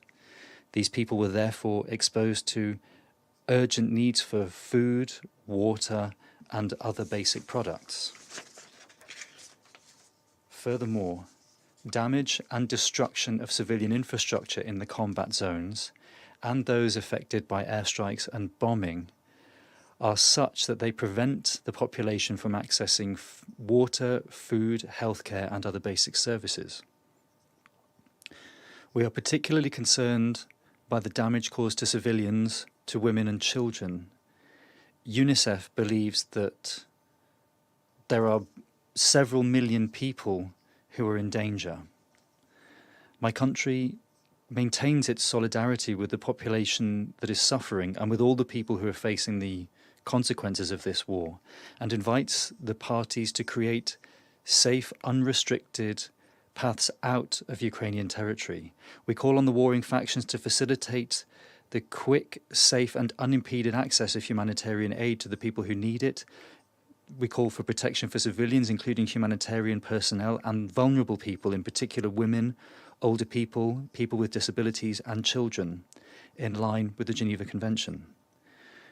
We welcome the important multifaceted action from the international community, which is reflected in the donations in kind and in financing, as well as bilateral and multilateral partnerships, including from the World Bank and the IMF. From the beginning of the crisis, they have activated their rapid financing mechanisms and have promised $3 billion, some 550 million of which in the very short term to support Ukraine. This is a support. There's also the support from the United Nations. We also express our appreciation for the spirit and the generosity of the countries neighbouring Ukraine. They have demonstrated exemplary altruism in hosting refugees fleeing the fighting. Here, I would like to recall the humanity of everyone and appeal to that so that the same reception is offered to all people who are suffering, regardless of race, and this includes nationals from Africa and African students whose distress is no less in this situation of confusion and terror. We call for their dignity to be respected and for equal treatment of all people who are suffering. Indeed, information is coming to us from different sources, and time and again it tells us that there is discrimination and that African students are kept in risky areas. This is a concerning situation and a morally unsustainable one that must be vigorously denounced. Madam President, my country calls on the warring factions to respect the provisions of international humanitarian law, in particular the Geneva Convention of 1949 and its additional protocols, to guarantee the respect and protection for all medical personnel and humanitarian workers. Gabon welcomes the establishment of humanitarian corridors for civilians to leave combat zones and calls on the parties to the conflict to do all to achieve an immediate ceasefire. I wish to reiterate the position that Gabon clearly expressed in the General Assembly, namely that this situation cannot end without an immediate and a lasting solution being found to end the fighting. This would entail all of the parties committing to negotiations in good faith, with the firm will to end the conflict and to remove all the deep-rooted causes of it. In conclusion, I call on the members of this Council to take every possibility that diplomacy offers us to find a negotiated settlement and to prevent an escalation of hostilities. In African culture, when two people from the same village come to blows, it falls to their relatives, their neighbours and their friends to arbitrate and to make an investment in finding peace. Experience has often found or shown that the earlier friends and loved ones get involved, the earlier calm returns. And whenever the people around the two who are having a disagreement take sides, it makes the situation worse. Of course, once calm is re-established, it is always possible to establish who is responsible in holistic fashion, calmly. And it is in line with this Bantu wisdom from Africa that I wish to reiterate to all of the parties our call for an immediate ceasefire and for de-escalation. I thank you, Madam President. أشكر ممثل I thank the representative of Gabon for his statement, and I give the floor to the representative of Brazil. Thank you. Madam President, let me thank you for convening this meeting and express my appreciation for USG Griffiths and Executive Director Russell for their briefings and their efforts in minimizing the human suffering in this tragic conflict. Brazil reiterates its grave concern with the humanitarian situation arising from the ongoing conflict in Ukraine. First and foremost, we urge all parties to establish a ceasefire and engage in negotiations. The current situation can only bring more suffering and losses, especially in Ukraine, but potentially to the whole region. While hostilities continue, we call on all parties to fully respect international humanitarian law, including when resorting to new military technologies and cyber means. Parties must always uphold the principles of distinction, proportionality, precaution, and humanity. Brazil urges the parties to continue to establish humanitarian pauses and to create humanitarian corridors. We echo, nonetheless, the ICRC's concerns regarding the need to respect international humanitarian rules both for those who choose to leave and for those who remain. The rules of war are not optional. We insist on our call for safe, timely, and unimpeded access for humanitarian assistance to those in need, particularly the most vulnerable. We remind the plea echoed by many member states for neighboring countries to keep borders open to refugees without any kind of discrimination. Brazil reiterates its gratitude and solidarity to Poland, Slovakia, Hungary, Moldova, Romania, and others who are facilitating the exit and reception of refugees. Madam President, when the lines between combatants and civilians become blurred, we risk seeing a rise in civilian casualties, especially in armed conflicts fought in urban areas when explosive weapons are used in these contexts. In the worst cases, children may suffer the direst consequences of armed conflicts. Children in Ukraine must be protected from the dangers of war and under no circumstances should be recruited, used or allowed to join any military activity or take any direct part in hostilities.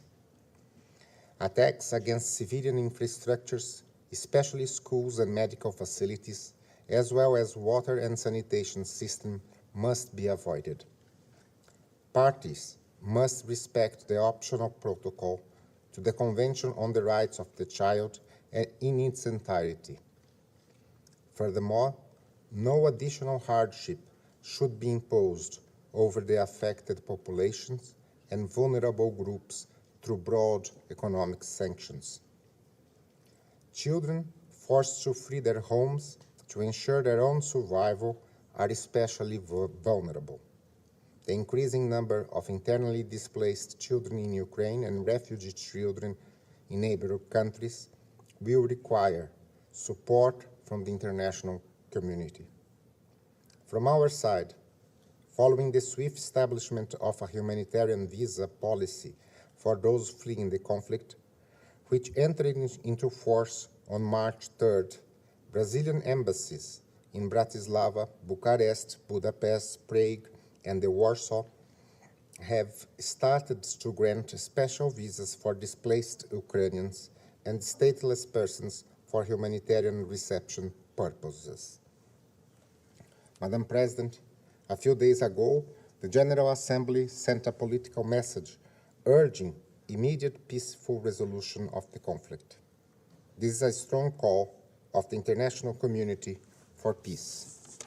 Now, the Security Council must play its part and genuinely contribute for a peaceful solution to this crisis.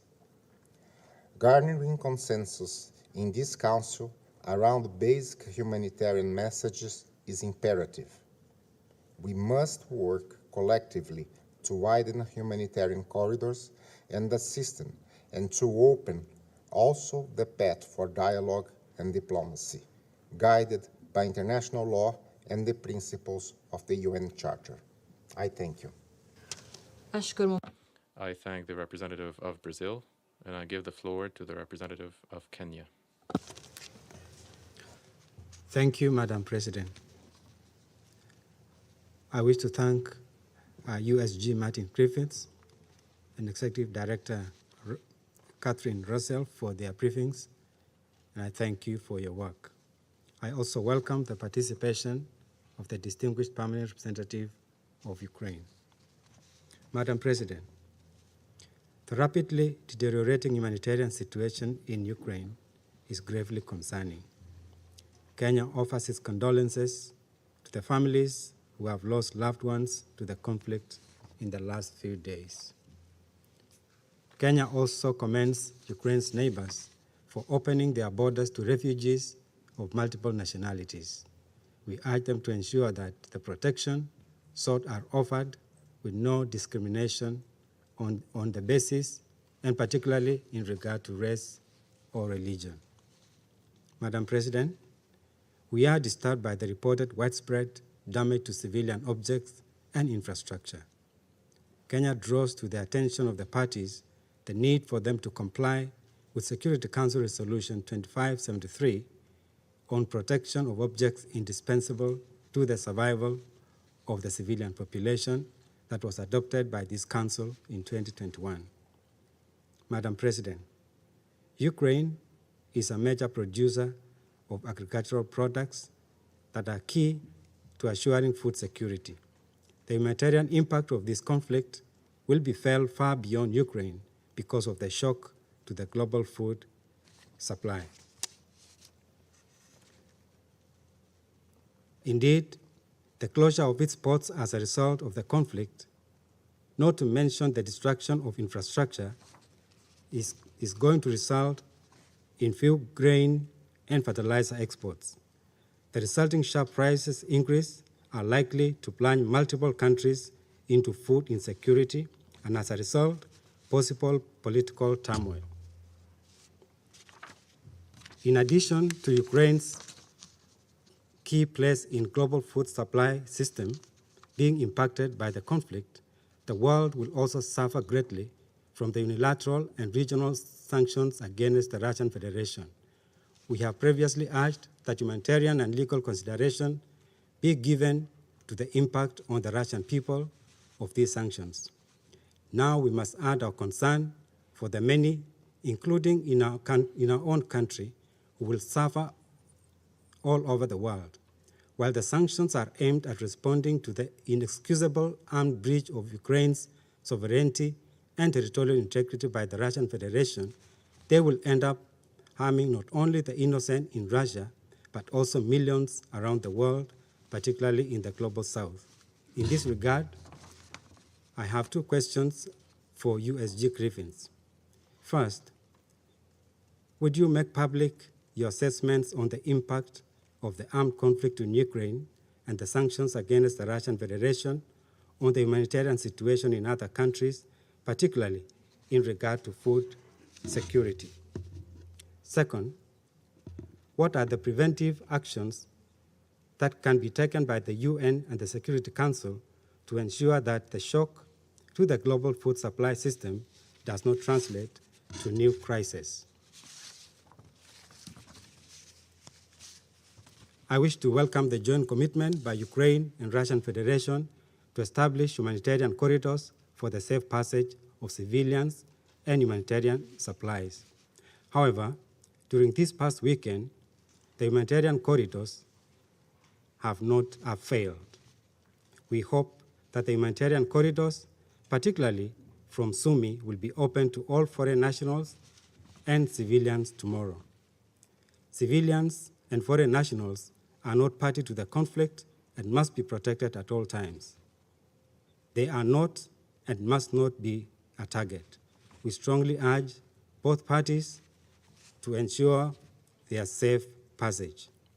We commend the United Nations and its partner agencies for their continued efforts to provide humanitarian assistance.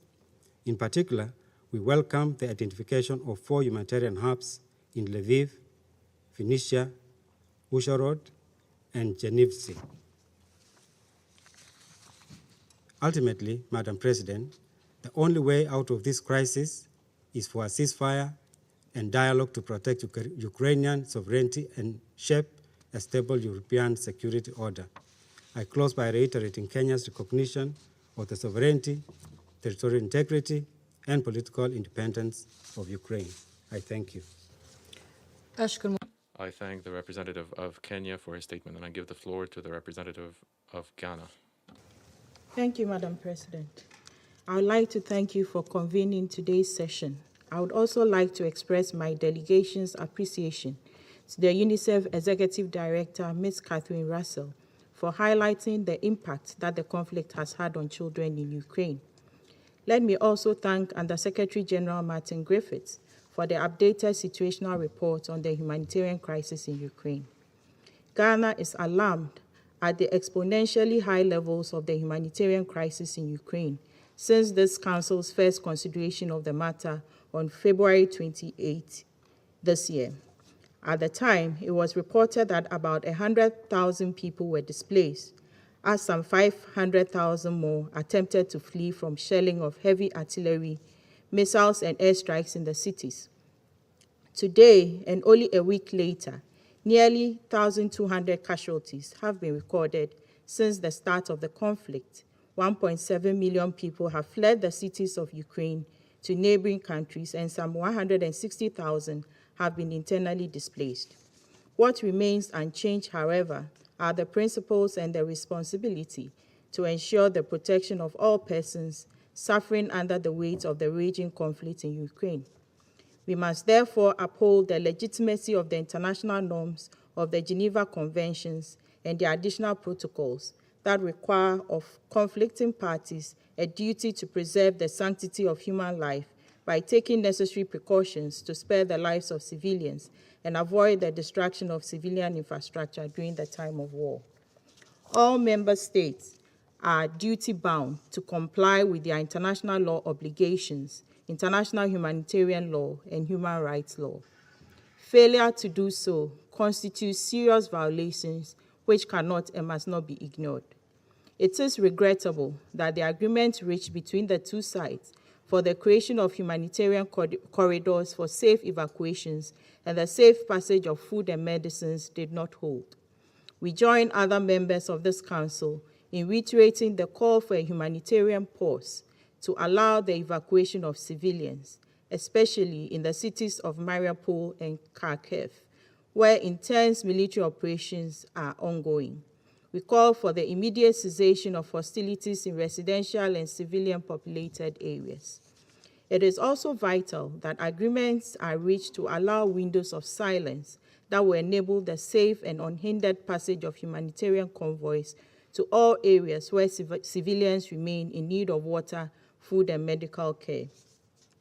Ghana further supports the United Nations ask for the urgent establishment of a notification system and an emergency hotline with both the Russian Federation and the Ukrainian government to facilitate the delivery of humanitarian aid and life-saving supplies. Moreover, we are compelled to reiterate the absolute importance for the parties to steer away the military hostilities from all nuclear installations in Ukraine to avoid the risk of a nuclear disaster. We urge the IAEA to continue to monitor activities within Ukraine's nuclear program and operationalize preventive mechanisms to avert any accidental occurrences. We take note of the complex environment within which the humanitarian agencies are operating and commend them for their commitment. We also acknowledge those member states and international institutions which have contributed to the humanitarian fund required to ensure adequate humanitarian response. We are disheartened by the trauma and the suffering that children in Ukraine are experiencing during this period. These are the succeeding generations we pledge to save from the scourge of war. We commend UNICEF for its active engagement in the humanitarian operations and encourage the humanitarian agencies in their effort to address the peculiar vulnerabilities of children, as well as the women, the aged, and persons with disabilities. Madam President, I wish to take this opportunity to commend the neighboring countries of Ukraine and other European countries who have opened their borders to offer refuge to persons fleeing the conflict. We continue to prevail on them in their efforts to be guided by the principles of humanity and neutrality, impartiality, and independence. In closing, Madam President, I must re-echo the call upon the Russian Federation to end the aggression against the internationally recognized borders of Ukraine and withdraw its military forces. We firmly believe that military options will not deliver the mutual demands of security between Russian Federation and Ukraine. As the humanitarian situation in Ukraine worsens, economic ramifications are already being felt globally. We hope that this Council will take a unified path to support efforts to resolve the conflict through diplomacy and dialogue. I thank you. I thank the representative of Ghana for her statement, and I give the floor to the representative of Norway. Thank you, President. Let me begin by thanking the briefers for their sobering account on the humanitarian situation in Ukraine, particularly for outlining the terrifying ordeal many children are facing. We are seriously concerned by the staggering numbers of civilian casualties in Ukraine. Children have been killed and wounded. Children have lost their homes. Let me underline that Russia, and Russia alone, bears the sole responsibility for this humanitarian crisis. The Russian aggression against Ukraine must stop now. Troops must be withdrawn immediately. Civilians, including children, and civilian infrastructure must be protected in accordance with international humanitarian law. We are deeply concerned by the reported use of cluster munition by Russian forces in Ukraine. These are inherently indiscriminate weapons. They continue to kill and injure children long after conflict ends. Children are traumatized as they seek shelter from the bombing and shelling, forced to flee across Ukraine and across borders, putting them at risk of sexual and gender-based violence. We are deeply concerned about unaccompanied children separated from their families. Every effort must be made to restore family links and trace missing persons. Humanitarian organizations must give priority to the assistance and protection of children affected by conflict, including their need for mental health and psychosocial support. President, Russia's warfare in urban and populated areas and the use of heavy explosive weapons is causing terrible long-term harm on civilians and cause the most severe physical harm to children, killing and maiming them. With attacks on hospitals, water processing plants, food system, and other civilian infrastructure, children are being deprived of services essential for their life and health. The fighting around nuclear plants endangers the health and safety of today's children and those of future generations in Ukraine and beyond. And schools are under attack. These attacks represent a clear violation of Resolution 2601 on the protection of education in armed conflict, which this Council unanimously adopted only a few months ago. We call on the Russian Federation to respect the civilian characters of schools and educational facilities in accordance with international humanitarian law. President, we stand behind and support OCHA's call today for concrete steps to be taken to ensure protection of civilians and humanitarian access. We call on the parties to the conflict to comply with their obligation under international humanitarian law to allow and facilitate safe, rapid, and unimpeded humanitarian access to those in need. The space for humanitarian action must be restored and protected in a way that ensures continuous and sustained humanitarian access. Civilians must be protected at all times. Ceasefire agreements and so-called humanitarian corridors to evacuate civilians can be measured for this purpose. Evacuation of civilians must be safe, voluntary, and to destination of their own choosing. Unclear agreements won't meet the needs of the civilian population. Those civilians who are leaving and also those civilians who are remaining must be protected.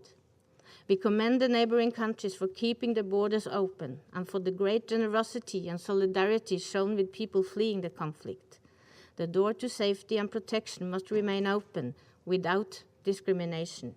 We also commend all the humanitarian organizations, and in particular the local organizations, for their heroic efforts to deliver life-saving aid. Medical and humanitarian workers must be protected. They are not a target.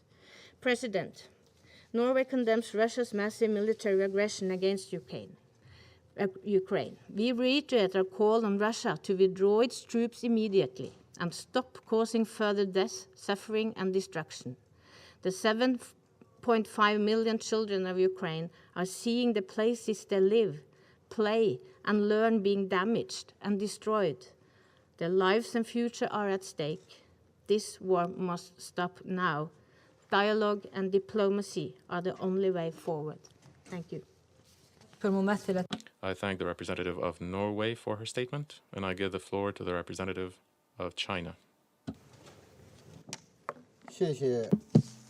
Thank you, Madam President. Madam President, first of all, I wish to thank USG Griffiths and Executive Director Russell for their respective briefings. We remain concerned about the rapidly changing situation in Ukraine and deeply deplore the increasing number of civilian casualties.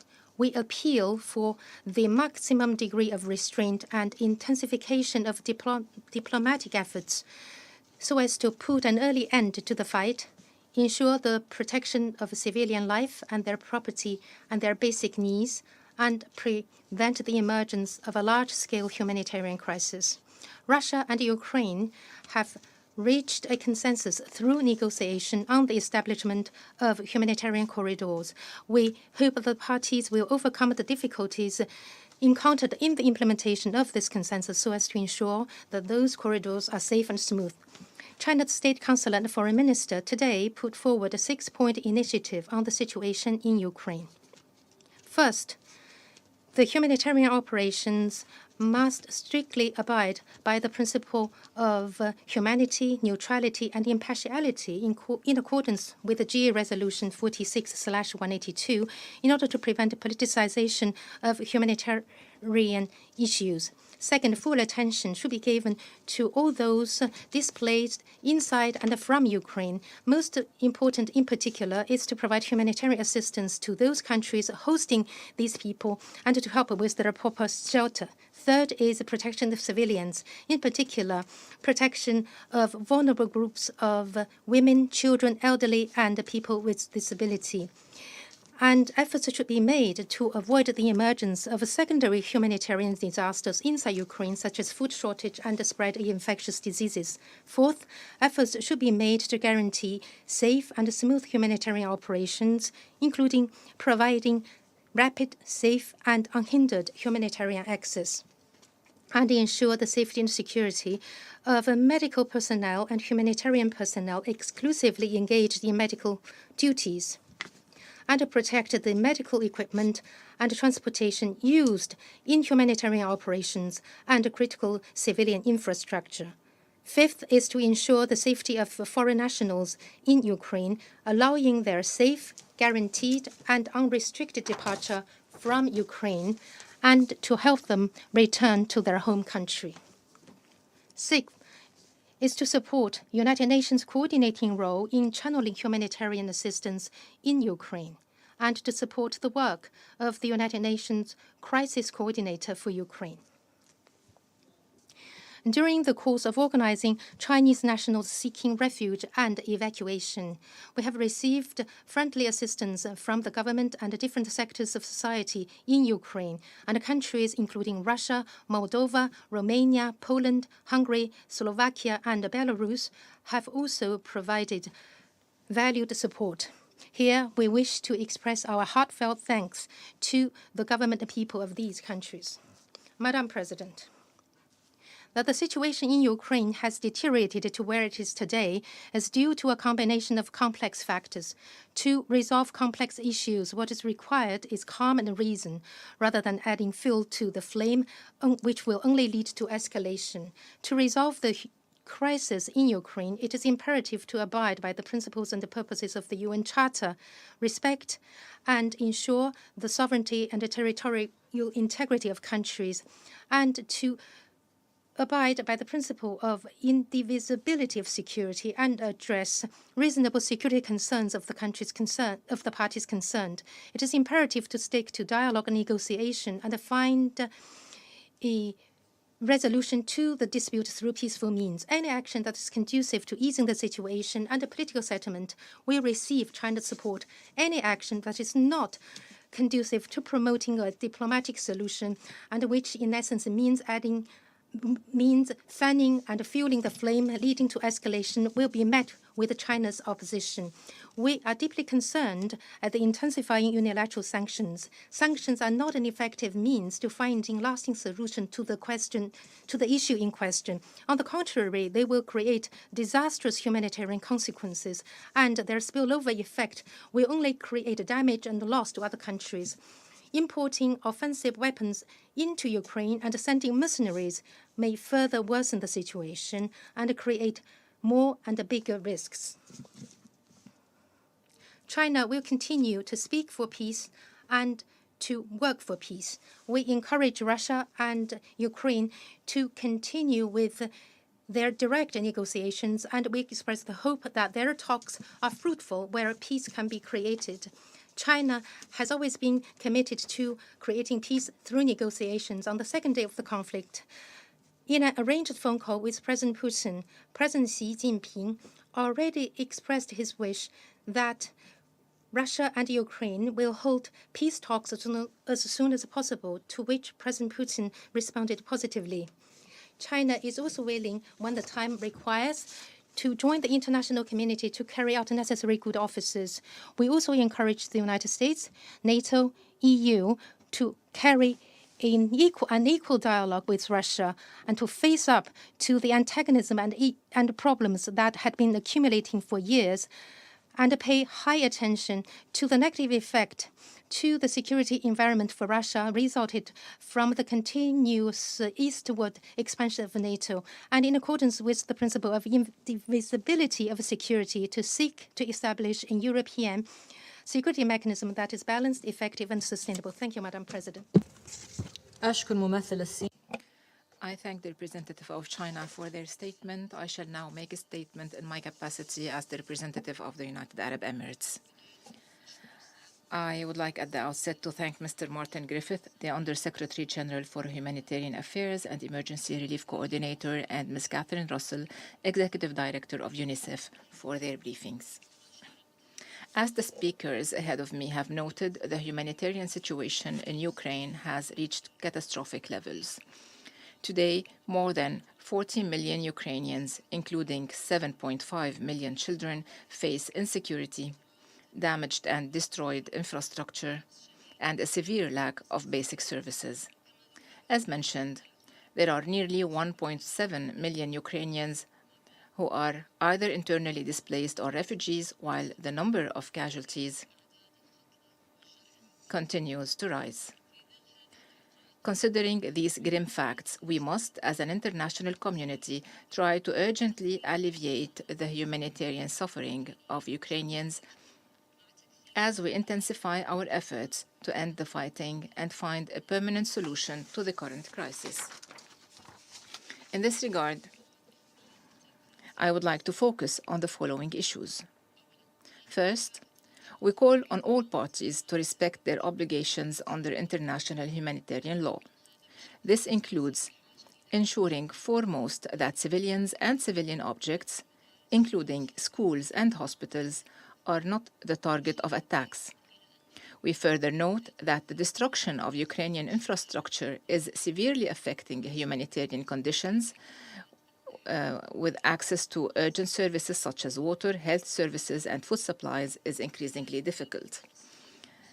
Humanitarian aid must reach those in need without precondition on any ceasefire agreements.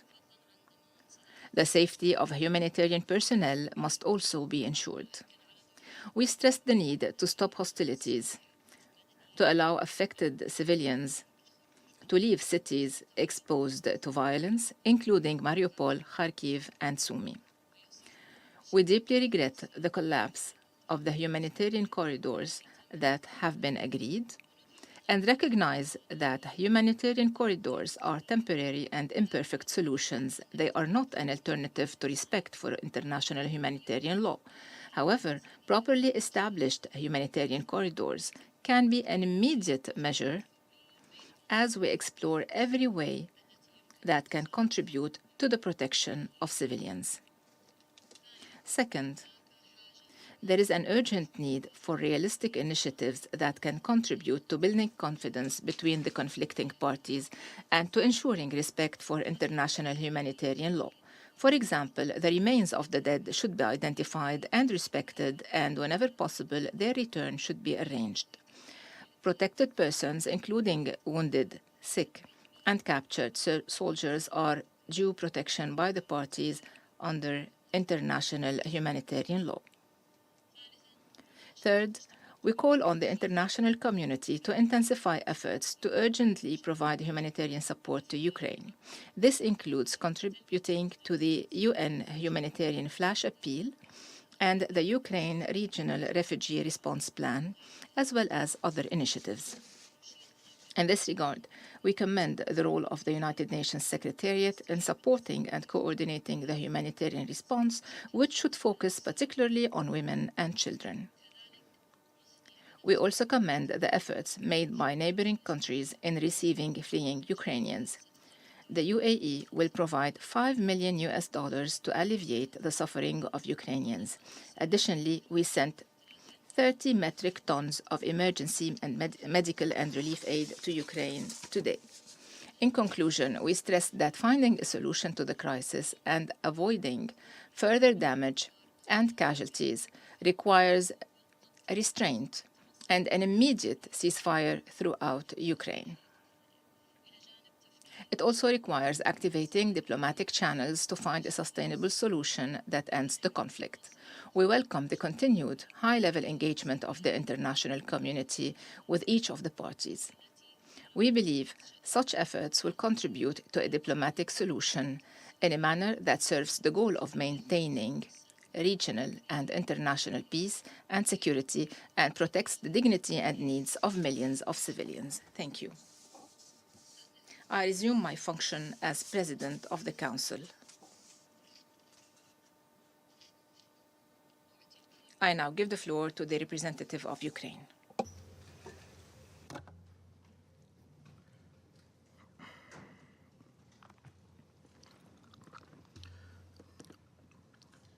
Madam President, distinguished members of the Council, Mr. Under-Secretary General, Madam Executive Director, 12 days of all-out Russian invasion in Ukraine, including from the territory of Belarus, have brought us on the brink of a humanitarian catastrophe of potentially global nature. I would like to thank all countries who accept the Ukrainian refugees and let other foreign nationals to their territory. As we have already heard, more than 1.7 million people, mostly women and children, have already fled from the war unleashed, unprovoked by Russia. In Sachsenhausen, in Germany, in the spring of 1942, an extermination unit was built in the industrial yard with a crematorium and an egg shot unit with a gas chamber added in 1943. The SS cynically named this building Station Z or Station Z. Z is a letter that Russian military is putting on their vehicles departing to Ukraine. Some interpret Z as za pobedu in Russian, or for victory in English. Some say it is Zapad in Russian, or West in English. I would insist it is Z for звери, or animals, or rather beasts in English.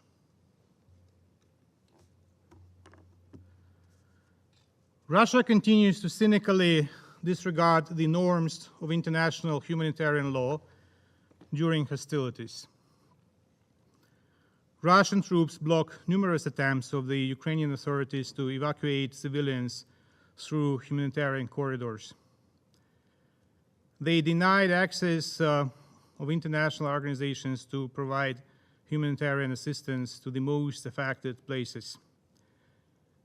It is even more appalling that the Russian troops open firing on evacuees and evacuation vehicles, shell the roads allocated for humanitarian corridors.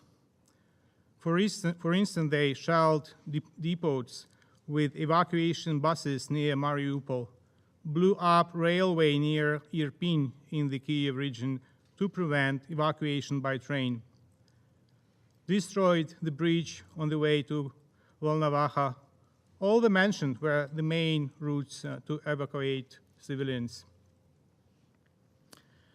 As it was stated today by the Ministry of Foreign Affairs of Ukraine, I quote, "Today, in violation of the previously reached agreements, the Russian Federation yet again disrupted the opening of the humanitarian corridors for evacuation of the civilian population from the besieged cities of the suburbs of Kiev, Kharkiv, Donetsk, and Kherson regions. Russia's armed forces continue bombing and missile attacks on Kiev, Mariupol, Volnovakha, Sumy, Mykolaiv, Kharkiv, and other cities, towns, and villages. This prevents the safe exit of humanitarian convoys carrying Ukrainian and foreign citizens, as well as delivery of medications and food." End of quote. Today, the hearings on the Ukraine's lawsuit against Russia in genocide case have been commenced at the UN International Court of Justice. As an immediate action, Ukraine appeals to the ICJ to impose the precautionary measures in this case in order to stop the bloodshed. We condemn Russia's unwillingness to fully implement the UN General Assembly resolution on aggression against Ukraine, in particular to immediately cease its use of force against Ukraine. In fact, Russia does not fully implement it, doesn't implement it at all. First of all, Russia must stop violating the ceasefire arrangements aimed at ensuring rapid, safe, and unhindered passage through humanitarian corridors. It must put an end to spreading disinformation and manipulating the lives of civilians. Evacuation through humanitarian corridors is only possible when the ceasefire regime is fully upheld. The Ukrainian side is ready for that. We also consider as inappropriate any attempts by Moscow to force civilians, both Ukrainian citizens and foreigners, in the besieged cities to flee to the territory of Russia and Belarus, taking into account high probability of provocations, in particular taking those evacuated as hostages or using them by the Russian armed forces as a human shield. It looks especially cynical when European borders are widely open for refugees from Ukraine. And I totally agree with my friend Nicola, who said it's pure hypocrisy to push Ukrainians to Belarus or to Russia. Ukraine calls on the member states to spare no effort in forcing Russia to uphold the ceasefire regime in order to open humanitarian corridors and prevent a large-scale humanitarian catastrophe. Life is very dynamic. And unfortunately, while we were sitting here and discussing our business, another appalling example of Russia's disregard of its own commitments on humanitarian corridors has taken place just now. According to available information from my capital, Russia has undermined arrangements on humanitarian corridors for tomorrow. And I regret, my dear ambassadors, all of you who called me today when discussed this business. The arrangement was made and it was broken by the Russians. Despite a route through Poltava being agreed, including with the ICRC, Russian side has already sent us a letter with routes to Russia and Belarus only.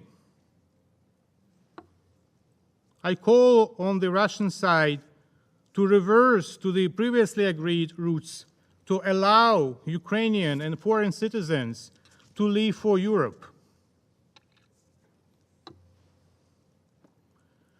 Today, more than hundreds of Ukrainian cities and villages attacked and sieged by the aggressor state.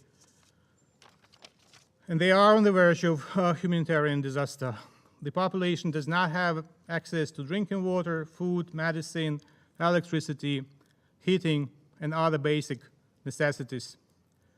Much of the environmental damage inflicted on Ukraine by the Russian invasion will likely prove irreparable in the near future. The Chernobyl disaster of 1986 teaches us that the effects of nuclear accidents endure for hundreds and even thousands of years. The CO2 being released as a result of Russia's scorched earth tactics will likewise linger in the atmosphere for the long term, compounding the effects on climate change and greenhouse effect. So for Ukraine has been one of the guarantors of global food security so far. I apologize. Now this status is challenged by the Russian war against Ukraine. the implications at the global level will be catastrophic. Just a few examples. 55% of sunflower oil exported worldwide comes from Ukraine. 55%. 60% of Ukrainian agricultural products are exported through seaports. The closure of ports and the sea by the Russian army threatens the global supply chain. It means that defending Ukraine from the Russian aggression also protects the world from hunger. Given that Russian leadership attempts to conceal real losses and resolutely denies any discussions on the ways to return their soldiers' bodies, Ukraine is facing additional threat of the health crisis. We are speaking about dozens of thousands of bodies decomposing in the fields of Ukraine, bodies of the Russian soldiers. In this regard, we call on the ICRC to set up a database of fallen occupiers, prisoners of war, on the basis of the Central Investigation Agency of the ICRC, as well as to provide assistance in returning the remains of the fallen occupiers to Russia. According to the Ministry of Education, more than 211 Ukrainian schools have been damaged or destroyed by the Russian military forces since the beginning of the invasion. Thousands of Ukrainian children have been deprived from their right to education. According to the Ministry of Health of Ukraine, as of March 6, 34 hospitals were destroyed. The World Health Organization has reported that 6 Ukrainian doctors were killed and 11 wounded as a result of the Russian shellings. Given the threat of bombing and shelling, hospitals and maternity wards have moved their patients to the basements. The country is running low on critical medical supplies.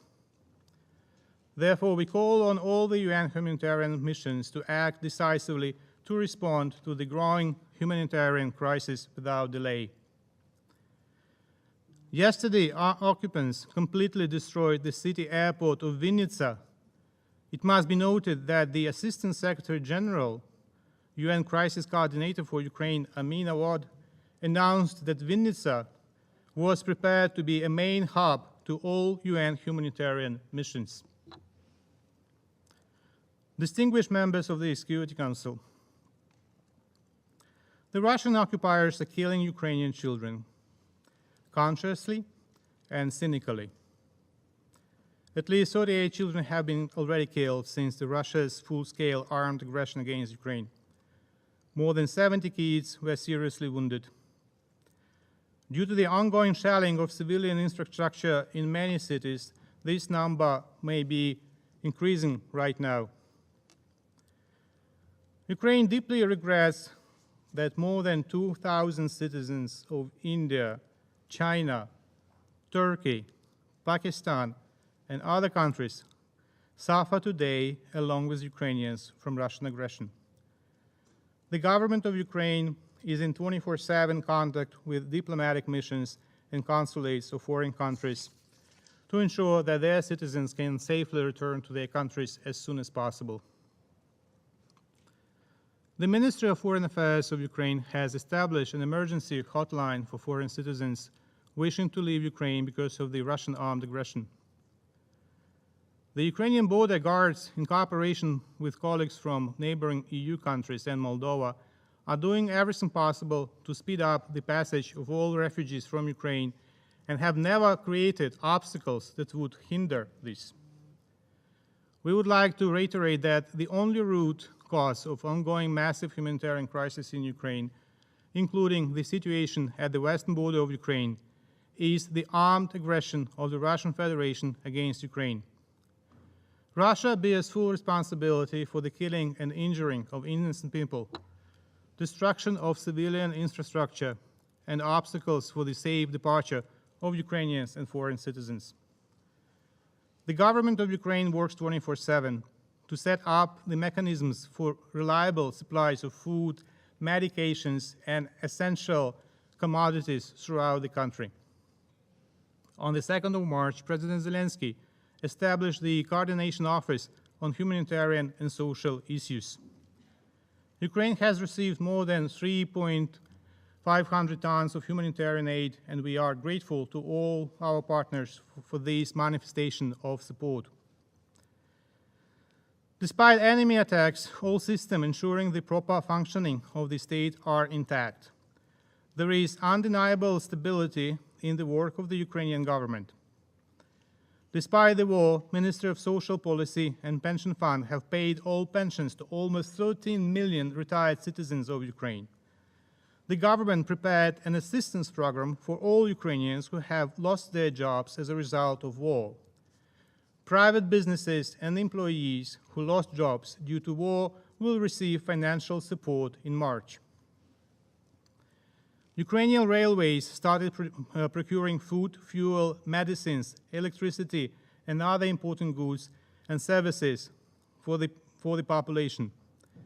The enterprise will be in close contact with military administrations and to address the most pressing needs of people and the state. Dear colleagues, in Ukraine, people in Ukraine value the words of support. At the same time, they require concrete actions to save their lives, their health, their property. It is also already clear to everyone that the fragility of the situation reaches beyond Ukraine into Europe and across the world. We expect that the Council to be decisive in responding to the worst humanitarian crisis we have ever seen since the end of the Second World War in Europe. You know, before I conclude, one of my colleagues, after the last Security Council session, said, you know, the colleague said, it looks like a group therapy. We are all here trying to bring to sanity one member. And indeed, when I listen to this member, to this representative of that country, I think it's absolutely right that the Department of Health of the City of New York is called Department of Health and Mental Hygiene. Because it's very difficult after these meetings, where we listen to the persistent lies and delirium coming from that particular country. I think that it's not only the Russian diplomats in New York who need mental assistance, but also those who posted today this text. Foreign Minister Lavrov, the goal of Russia's special military operation is to stop any war that could take place on Ukrainian territory or that could start from there. Russian embassy in London, retweeted by the Russian Foreign Ministry. Let me remind the Russian diplomats that in London, in case of need for mental help, you can dial NHS line 111. Thank you. I thank the representative of Ukraine for their statement. The representative of the Russian Federation is asking for the floor. I give the floor to the representative of the Russian Federation. Thank you very much, Madam President. I take the floor not to polemicize with the representative of Ukraine. I have another objective, although, of course, I have some words to say. The Ukrainian representative interpreted the letter Z on Russian military hardware that is now in Ukraine as beast or a wild animal. We have our opinion about who the animals are. The representatives of the armed forces in the Ukrainian armed forces who for 8 years have terrorized the civilian population in Donbass. And this is continuing. Of course, now they are bombarding Lugansk and other regions in the Donbass. We are accused of breaking off the operation to evacuate people through the humanitarian corridors, but everything is actually quite the contrary. It's the Ukrainians who won't agree to our proposals on a ceasefire and won't allow people to exit through these corridors, even though we've already said that these national battalions are holding people hostage in these towns. They're like human shields. They're putting military technology in accommodation blocks. There was also a post on Telegram about an issue related to this, about trying to use the M23, the national battalions, Azov, were bombarding citizens, civilians. This is all on available.